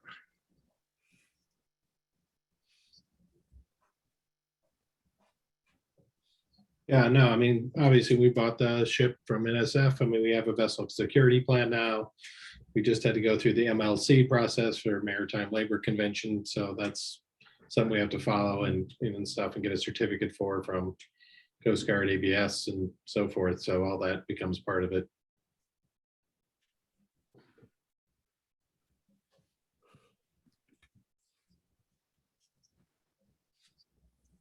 Okay. If there's nothing else, we'll move on to the next topic. Another doozy, crewing. And Doug Russell, you're up. Well, it's no big deal. Not much is happening, and it's not to worry. Everybody's sailing along smartly. Ships are well crewed, and you're retaining your crews forever. So, thanks, Doug. So I know we've talked in the past about this crewing Tiger team. Was well supported by the federal agencies, particularly NSF and ONR. We kicked off a few months ago. We have a Tiger team. It consists of some ship operators, some ship captains, an HR professional from one of the institutions. So I think we're well represented, and we are trying to first identify what the issues are, which we know basically is people are having a hard time retaining crews and having a hard time hiring people, qualified people. And I don't think it's not just restricted to the academic research fleet, that's for sure. So what we did is we kind of went back and I kind of broke down what are some ideas how to deal with these basic problems we're having. And I'm going to bring up a document here momentarily and show you what we kind of came down to as we put all our ideas together. But we also tied back to the, you may recall, those of you who've been around UNOS for a little while, a few years ago, under Maris and Deb Steinberg's leadership, they did a kind of a, crew in scientist satisfaction survey, or quality of life at sea survey.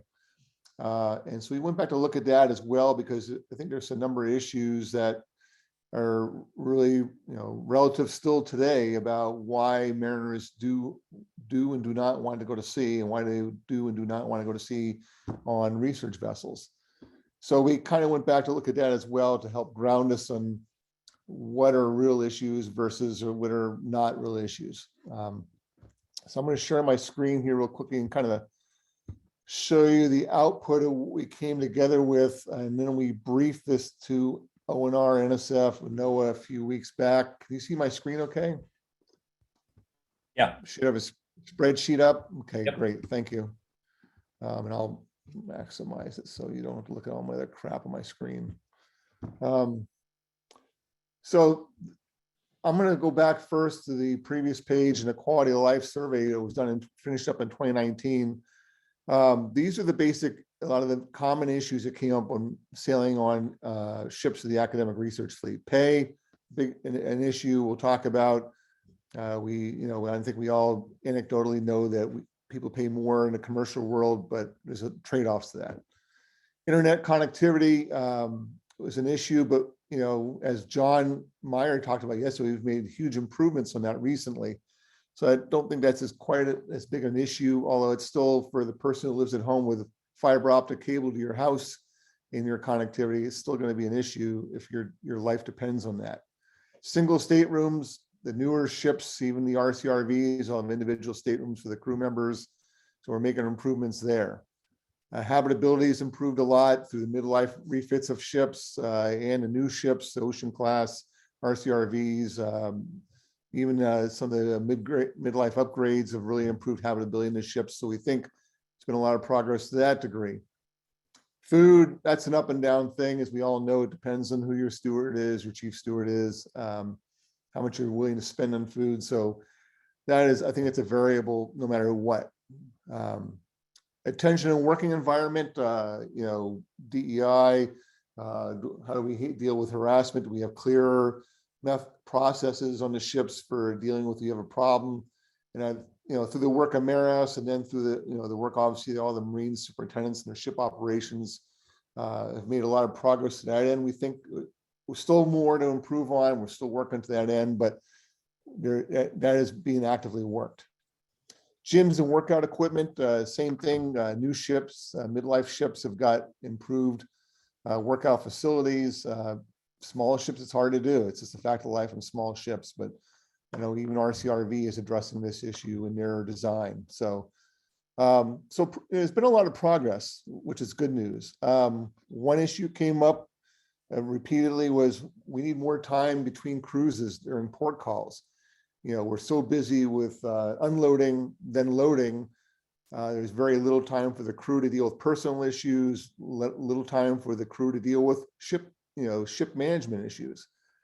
So we've already been talking to the agencies about trying to give flexibility to the ship operators, insert an extra day in during report calls, which NSF and ONR have been very supportive of already, so that there is more time to deal with these kind of issues, because otherwise it's kind of a crush on these crews between, underway, unload, load, turn around, get out of, refuel the ship and get out of Dodge quickly.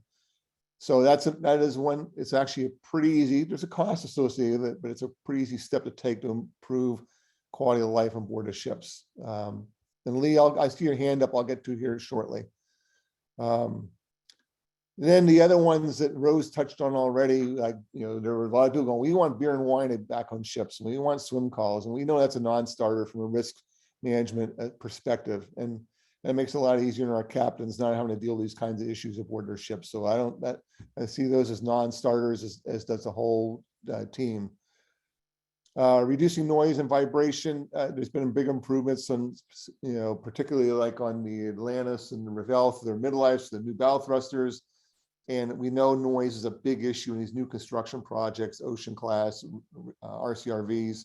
So over time, that's being addressed as well. And the last repeated one was bedding issues, and that's a ship, that's a marine operator issue to deal with. And hopefully your crews, if they got issues with bedding, come and talk to you about it, and you can deal with it. This is within your purview. There's nothing a Tiger team needs to do regarding this. And then as a related recent issue, we know the Neil Armstrong spends their whole life in the North Atlantic, for the most part, doing the same cruises over and over again, and their crews have expressed some frustration. They would like to get some variety. I mean, let's face it, it's why mariners go to sea. They like to see the world, go to different places. And the Armstrong crew feels like they've been kind of pigeonholed there in the North Atlantic, not doing much else. So they've had that discussion directly with NSF and ONR as well. So it's just, these are the relevant issues. I wanted to bring this up to highlight that there has actually been a lot of progress made in the academic research fleet the last few years, thanks, to big investments by, National Science Foundation, ONR, in the fleet, as well as the institutions, to improve the ships and make them better. So I think we may not be as bad, as people may think we are. I'm going to stop there for a minute. Lee has got a question, I believe. Yes, I have a question and comment. So internet connectivity. The improvements have been great. The support from the agencies has been excellent, and try and find ways forward with specifically internet connectivity. The issue an issue related that I see is IT support for mariners, and the example in which that affects some of this crewing is that many of the university systems have gone online, and for mariners to have dedicated supported workstations to access these tools to interact with HR. And sometimes it's not local HR, sometimes it's campus HR. These systems, they need more than just internet connection.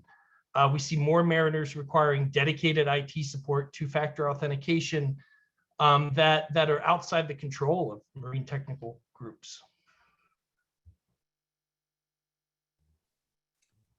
Thanks, Lee. Yeah, it's a very complex issue, and it's not easy. It's going to continue to be hard for mariners to have all that accessibility. But the extra day in port, hopefully, maybe it'll help with that a little bit. Maybe you can get better connectivity in port calls. I don't know. Okay, barring any other questions on that kind of long intro, and I apologize for the length of it. So here's the basic concepts the Tiger team is kind of moved ahead with, or at least raised, and then we're working on next steps is where do we go from here.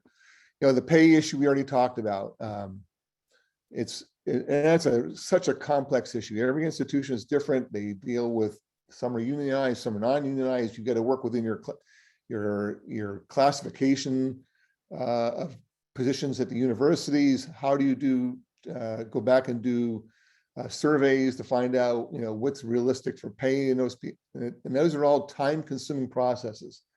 So that is one of the big challenges, and we're not sure how to handle that. I mean, I know some of the operators were already working on recruitment bonuses to help them in hiring and bringing people in. And not everybody's got the flexibility of doing that, within your own institutional guidelines, but I do know the NSF and ONR were supportive of that if you can do that, because we know how hard it is to find and retain crew right now.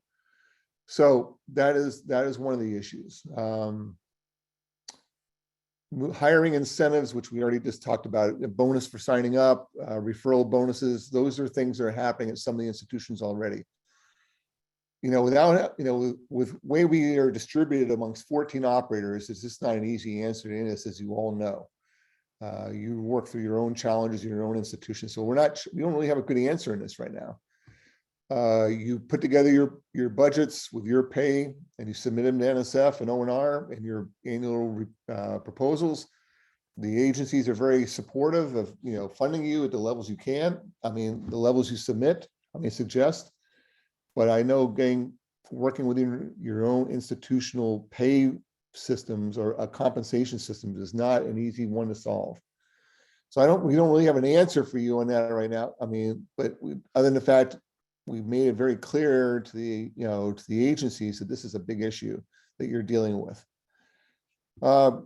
Ship business and crew time. We already talked about that, by inserting a day during port calls to help out with that. So there's more time for the crew to deal with personal and ship's business stuff. It has been suggested we go out and do surveys again to see, why are people leaving, why are people staying, and are we making progress in quality of life? So we need to look at what kind of surveying we should do, and we all welcome your input. When we get back together here actually tomorrow with the Tiger team, we'll talk about this. What are our next steps here? Outreach is a big piece of it all. We do not do a good job right now of really reaching out to a lot of the outlets where we might be able to do a better job of recruiting people. There's a ton of maritime schools. Jill Russell, who was working at UH for quite a while, helping out Anita, she brought it to our attention. There's like 35, there's a huge list of schools, Coast Guard approved schools. So I've got that list, and we're going to work on updating our UNOLS information brochure we have about working on UNOLS vessels, and then reach out to all these schools and make them aware of the UNOLS, of the academic research fleet, what our ships are like, what it's like to work on the ships, what positions are available, and how do you get into this line of work? We find that issue came up repeatedly. How do we tell people about what this thing is, and how do you get into it? So we need to work on that. Similarly, reaching out to the Maritime Academies for getting young officers when they graduate, third mates, or someone come out and do it as ABs and then they work their way up to third mate. So we need to do that better. Basically, I need to work on an outreach plan, which I just haven't been able to get to, but I've got, and as you're hearing, I'm kind of have the framework in my brain how to work on this, utilize our Tiger team to help with it. And then this is a kind of a big elephant in the room. There's been a lot of talk about, crewing management. Do we put together, similar to the Marine technicians, the Marine Tech pool that Brandy Murphy manages so skillfully for the UNOLS office? Do we do so for crewing? We really haven't come to a conclusion, because that's a tough issue, because crewing is so much more complex with all the qualifications, the different tonnages, the licensing requirements and all that. So we don't really have an answer there. Do we put together a pool? But we are looking at, do we provide a crewing, a recruiting and or a coordinator to help you find people when you do have problems. We're kicking around. Do we have it in-house at the UNOLS office? We pay for another FTE, which we're talking to the federal agency some about it to see if that's a doable thing, and would it provide good benefits so that all the operators could then go to this coordinator, like, I've got problems, can you help us? Can you help us expand the search, finding people? Can you continuously work on reaching out to all these job fairs and schools and all that to help us find people? Kind of somebody focused 100% of the time on that kind of work? Or do we hire somebody else to do it? Like, I'll give you an example, like Hawaii has used Crowley recently to help them find non-union mariners to sail on board a Kilomoana. I am waiting right now. We have talked directly with Crowley about, could we do this on a bigger scale, perhaps for the UNOS community, so or the academic research fleet. So when the operators find they have crewing issues, can we turn them on to go find a third mate or a second engineer or a QMed, that because you just can't seem to find one, so they can go turn over even more rocks to their big their wide net that they seem to be able to cast for you. Doesn't come cheap, I'm going to tell you that. I'm waiting to find out for them more of what it would cost on a per position basis to do it, but I know from Anita can tell you it ain't cheap to find that, but maybe that's what we have to expend money towards.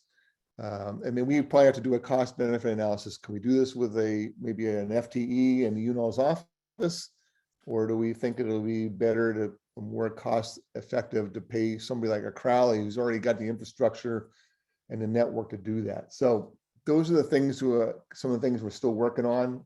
More to come on that as we get answers. I hope to hear back from Crowley shortly. And go ahead, Rose, because I think I've covered this all pretty well. So just to go back to two of the things that you were talking about on the outreach, I think that we really need to do more than brochures and swag. We need to put together some kind of slick video that demonstrates what goes on the ships and just life on board an academic research fleet.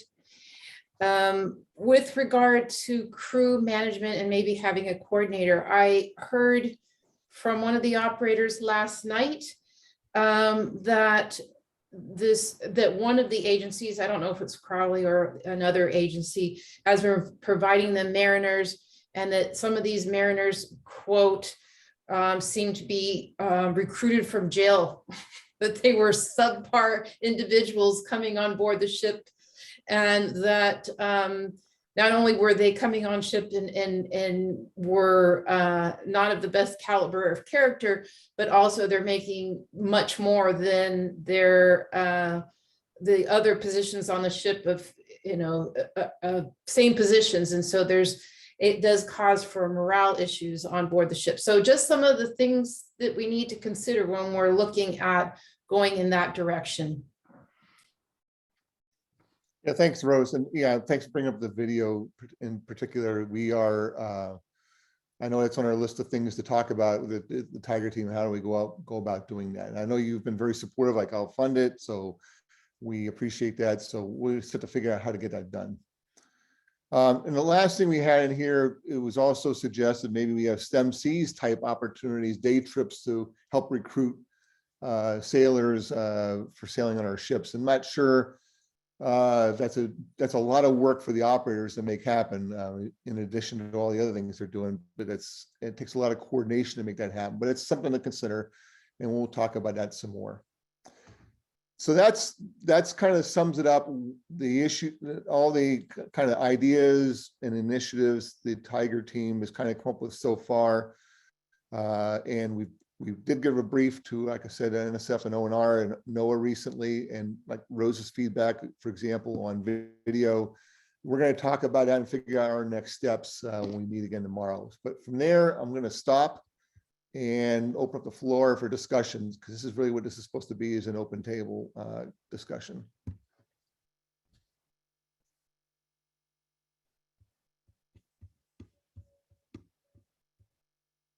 Yeah, Doug, if one of the things I see that we're short on is recruiting cadets from the Maritime Academies and even some of the community college academies. The Maritime cadets they're tasked with getting so much sea time. And, when Scripps has had a berth available when I was over there, we would find some really great officers and be waiting for them once they graduated.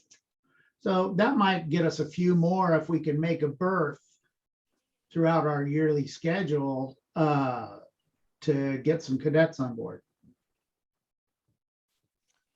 Thanks, Murray. I couldn't agree more. That is a priority for us on our outreach to reach out to those kinds of places. So thanks.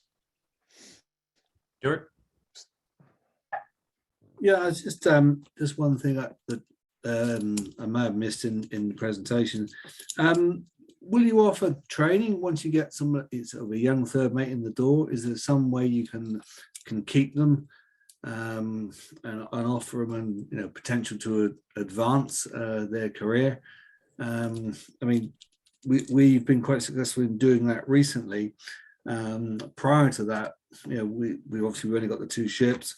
We're getting some good young talent on board, but of course, people want to progress, and we find that they were probably leaving to be able to get a promotion.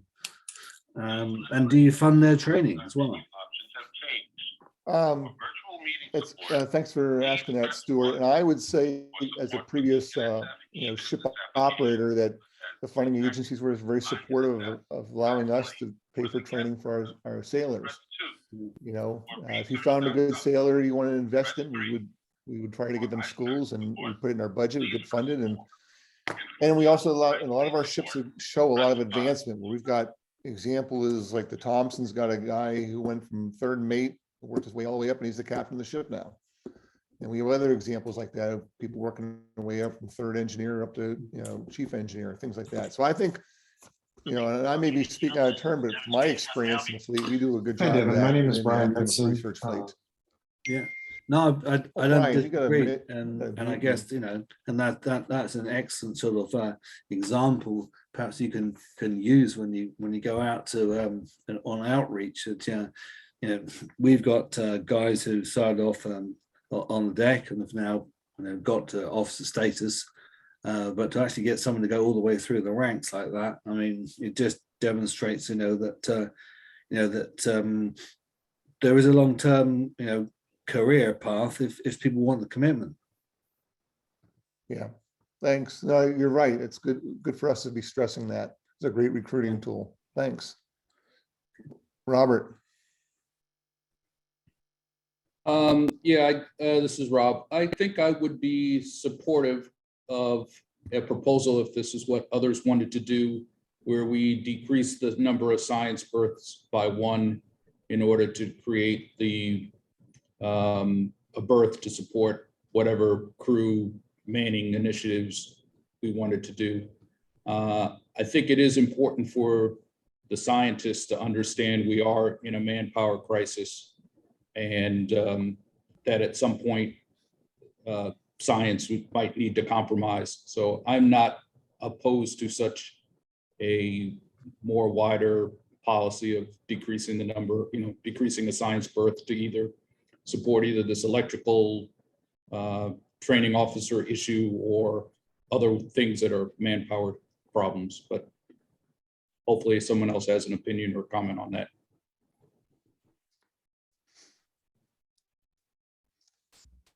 Thanks, Rob. That is helpful, because that is a tension all the Marine superintendents deal with, making a bunk available for those they want to train or exposed to, going to sea, or they want to put them on for training. We ran into that trying to deal with Seattle Maritime MyTags or PMI trying to get a mate intern.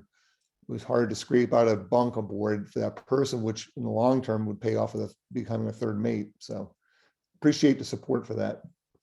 And I'm going to pile on. I totally agree with Rob. I think that if we don't take some very specific and deliberate steps here, we're going to be in a continual crewing issue. And that means that no science goes to sea. So I'd much rather see us be bold here at the very outset.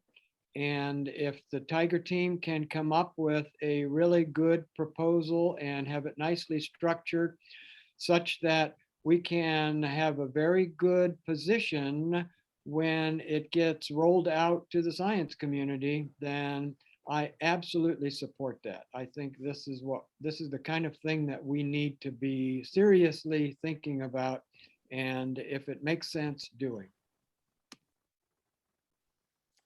Rose? Thanks, Bob. Appreciate that. And very much noted, and I'll talk about it tomorrow with our Tiger team. Thanks. Rose. So Bob's right on target with that, and I just want to let everyone know that I have been keeping the program managers appraised of the crisis, I'm calling it. You know, it went from a nuisance in the summertime to now it's become a real issue with no sales.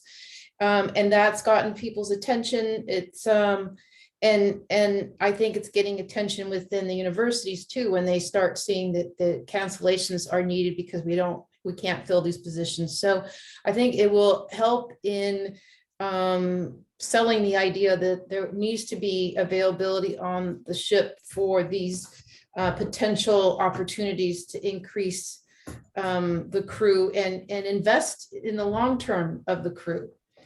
We can't keep having these situations where we have complete turnaround on crew. It's bad for morale. It's not good for science. And so somehow we have to stop the hemorrhaging of this constant turnaround, or, you know, attrition of the crew. Sean. Yeah, I mean, there's so many factors that go into this. I can't say that I've ever probably developed a budget, Rose, like I've been so many times trying to guess salaries, wages, fuels, you know, all the different things that are hitting right now, and trying to figure out where this is going to go. But I mean, you know, there's lots of factors that play into the salary wage thing, and it's happened before. I mean, back in the 90s, talking with Paul, the oil and gas boom at the end of the 90s, you know, led to a lot of crewing issues and stuff. So we've had these cycles before. So we're not competing in a fair marketplace as you were. I mean, people can go out and make more money right now in the fishing fleets, so oil and gas, shipping. People can pass on those costs, you know, and stuff that ways that we can't. And stuff. So, you know, I fielded 4 calls during this meeting just with the HR guy, you know, and everybody's coming to the table to negotiate a contract with you now.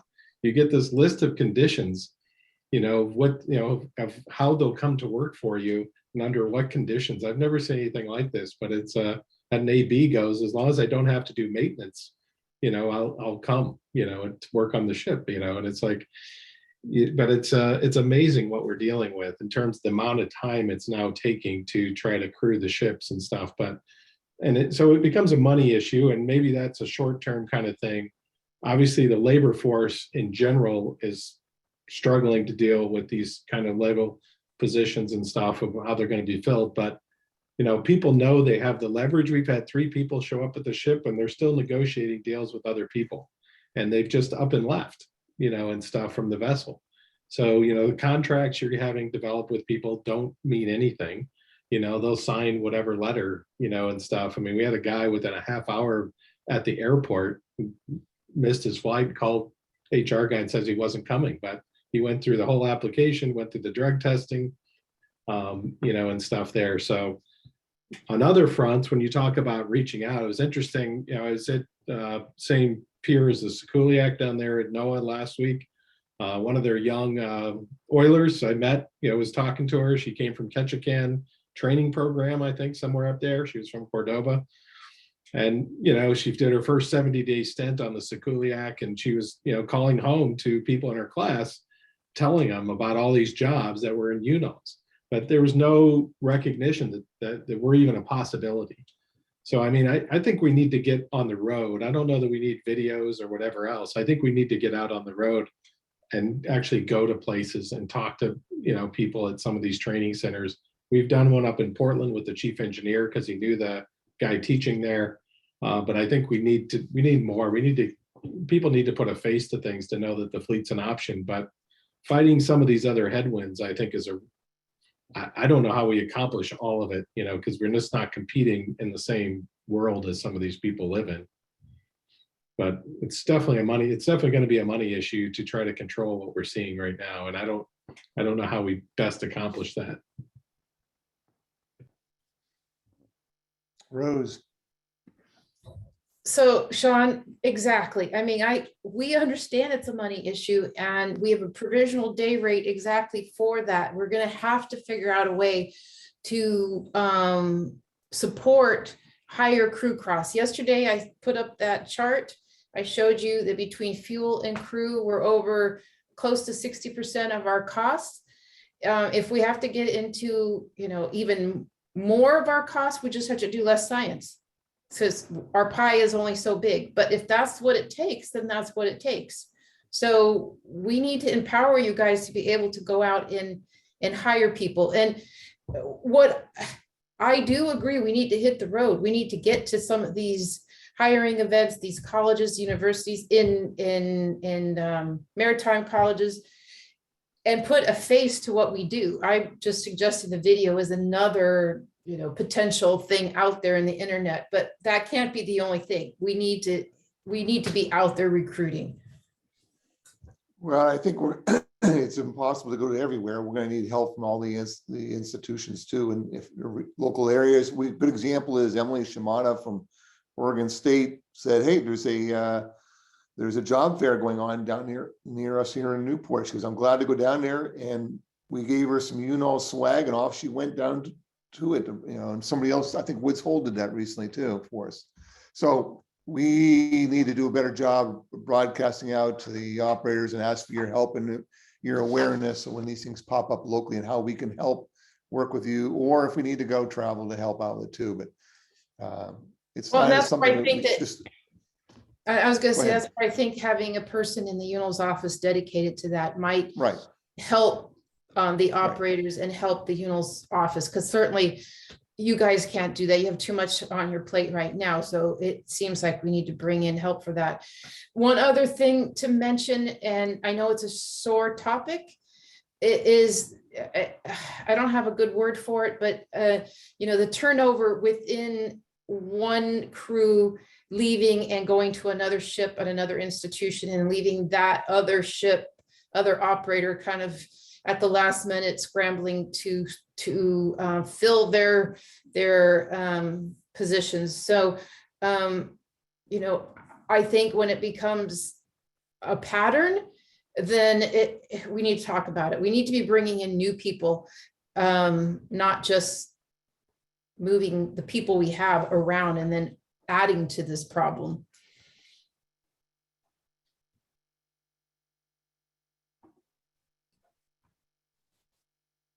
Agreed. Moving holes as opposed to filling holes doesn't help anybody.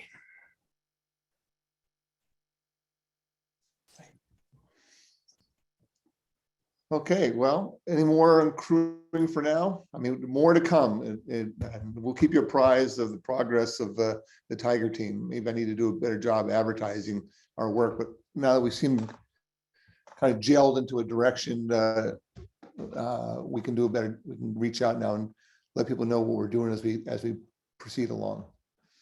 Thanks for listening and all your ideas and thoughts. Really appreciate it. Okay, I guess we'll move on to, I was thinking about a roundtable, but I'm not sure we have time for everyone to chime in. So I thought I'd just sort of open it up, and if there's anything that anyone wants to talk about, now's a good time. Lessons identified, lessons learned, good experiences, bad experiences, anything just to pass on.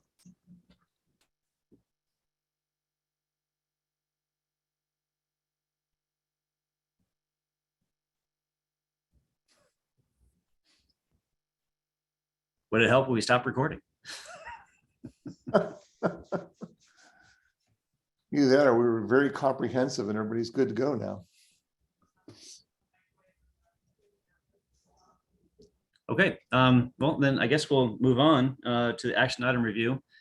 And if anybody has anything they want to bring up, this is a good time to do it.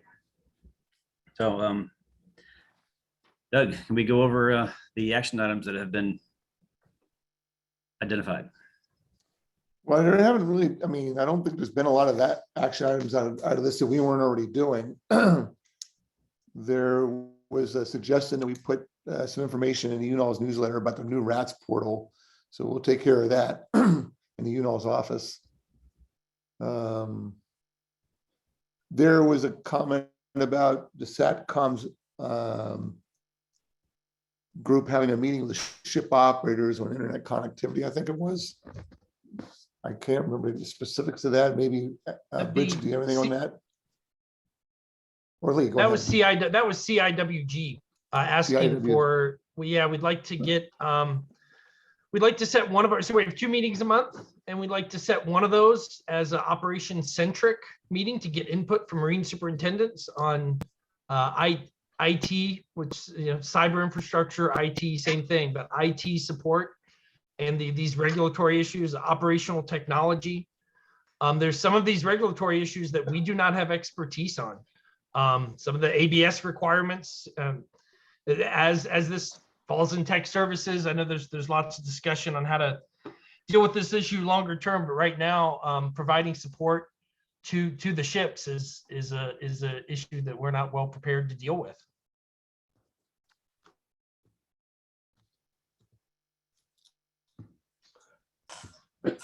There was a action item regarding the COVID guidelines. Yeah. Yep.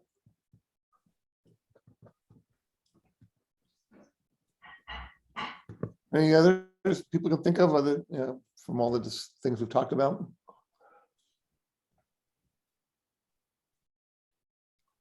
I think Well, that's a pretty the COI having UW and UAF have a joint rebuttal. A joint appeal. A joint appeal, right? And if it requires some kind of legal representation, how we pay for it. Yeah, and I'll certainly update you on the one I have pending, Rose. Here, hopefully get some feedback next week. I'm happy to provide any drafting help that anybody would like. So that's one of the many things I'm here for.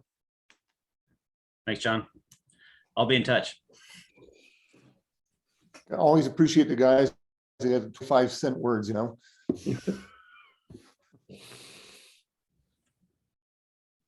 Okay.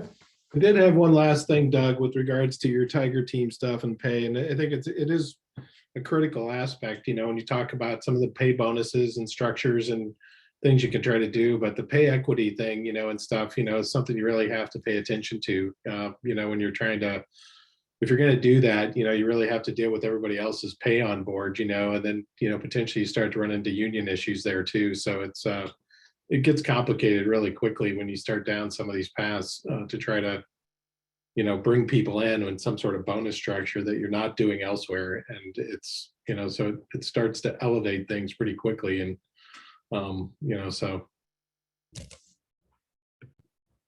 Agreed. Yeah, it's highly complex. We can't even get a salary survey done because it's so different between all the institutions. Easily, I know Tom Glennon's tried that in the past, and he goes, it's just almost impossible because everybody's so different. Yeah, I did have help from Robert and Tim and Doug and everybody kind of doing an informal one to justify doing some internal raises for, especially for our unlicensed people. We have kind of unusual situation. All our deck and engine officers are union, but everybody else is unlicensed. And so, we use that baseline from some of the other institutions to try to make sure that, we had some at least parity within UNOLs, and stuff there across the board, which gives us a little more leeway to negotiate externally, but you kind of have to do it all at once, and stuff. And bring it along and get it approved by all the HR folks so that you're not just doing things all over the place. Roger that. Thanks. So I think that's it for action items. Then appreciate it. Okay, next item on the agenda is, we want to do the next meeting or the chair-elect announcement, Doug? Let's do the chair-elect because leads into the next meeting. Good point. Thank you. So we have had one self-nomination for RVOC Chair-elect, Doug Ricketts at University of Minnesota. So since he's the only nomination, I'm going to say that if any discussion before we vote. I, for one, think he's a good candidate and will be do the job fine. All right. I would say, yeah, all good. All right. Thank you. We have our next RVOC chair-elect. And then, so the next item is the next meeting. And, oh, Sean? No, I'm good. Oh, okay. Next meeting, Doug Ricketts has also volunteered to host the next in-person RVOC meeting. So plan on probably sometime in April 2023, traveling to Duluth, Minnesota. Is it something else? Wait, I want to point out that Anita previously volunteered and was on the schedule to host the RVOC, and maybe Doug and Duluth could do it the year following that. Well, Anita's hosting, if it comes to fruition, the International Research Ship Operator meeting this October. Oh, okay. Yeah, so she is hosting a big meeting. So hopefully it'll come together, but yeah, she's working towards that now. And we had talked before about trying to do a joint URSO RVOC meeting, but URSO decided to go back to their October schedule, because we had talked earlier about trying to do it in the spring when we typically meet. October is a bad time for, in the UNOLS, in the Academic Research League, because you're doing proposal writing, annual reports and all that. It's just not a great time for it. So we're going to go ahead and just plan on going next spring to Duluth. Go ahead, Rose. So with regard to the annual reports, I don't think anyone's writing annual reports in October, just saying based on when I've been receiving them. So I don't know if we should use that as a metric. I am planning on changing that probably to January 15th. So I know it's been traditional to have the annual meeting in the spring, but post-COVID, is anything traditional? Is anything normal? What is the best?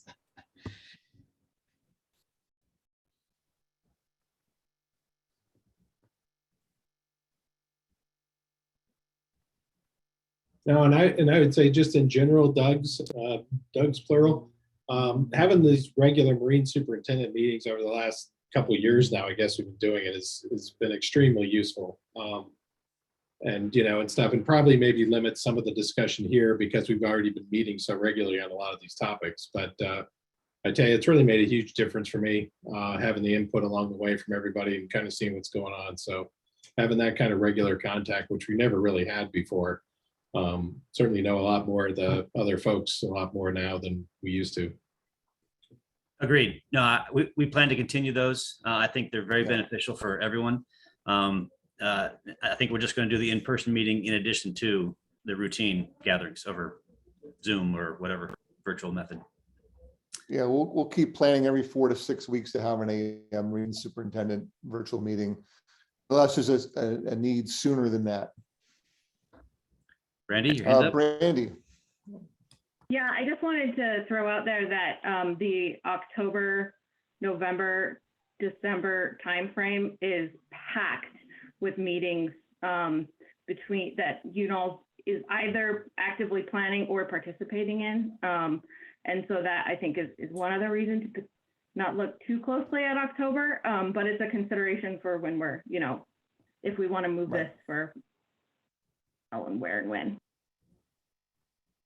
Thanks, Brandy. A great point between RV Tech and then in the annual meeting, council meeting, Fleet Improvement Committee meeting, and then later on we have MS ROC, and then we also have desk meetings. So there's a ton going on during that time.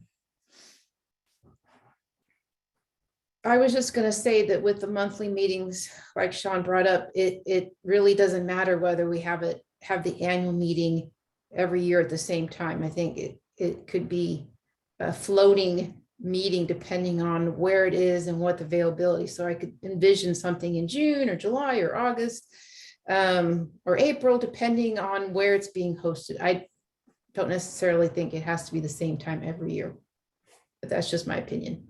April in Duluth can be different. That's my point. I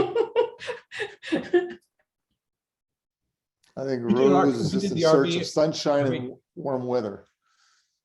We did the RV Tech meeting in Duluth in October, and we got a big storm. The gales of November came early.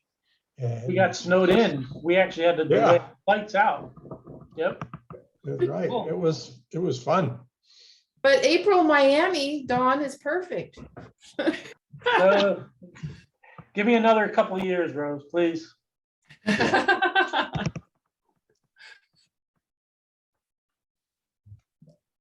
Okay, well, we'll work on the dates. We got plenty of time to figure out when we're gonna do it in 2023. But Doug was really excited about having us come up to Minnesota to host us there. And I think it'd be a good thing. Okay. Anyone else have any issues they'd like to bring up? Items, concerns, questions?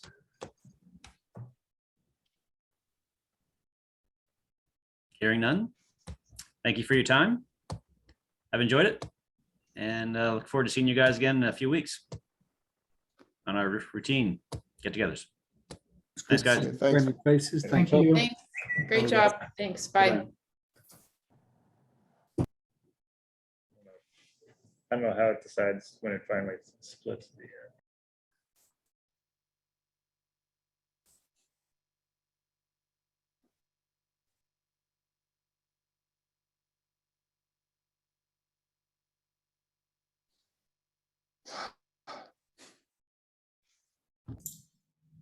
You're This muted, Tiger Alice. Team thing, yeah, sorry. Tiger Team thing, the more I was listening to it, the more I'm like, oh my gosh, who's got time for this? I mean, not only just the coordinator side of it, but the whole like making the videos, overseeing, creating that content and overseeing that. And I know that's a short-term process, but they seem pretty keen on that, right? And then also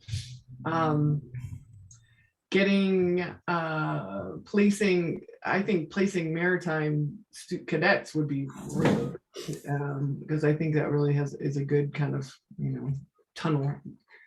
But it just like the more I was like, oh my gosh, how do we have time for this? But time is elusive, I think, for all of us.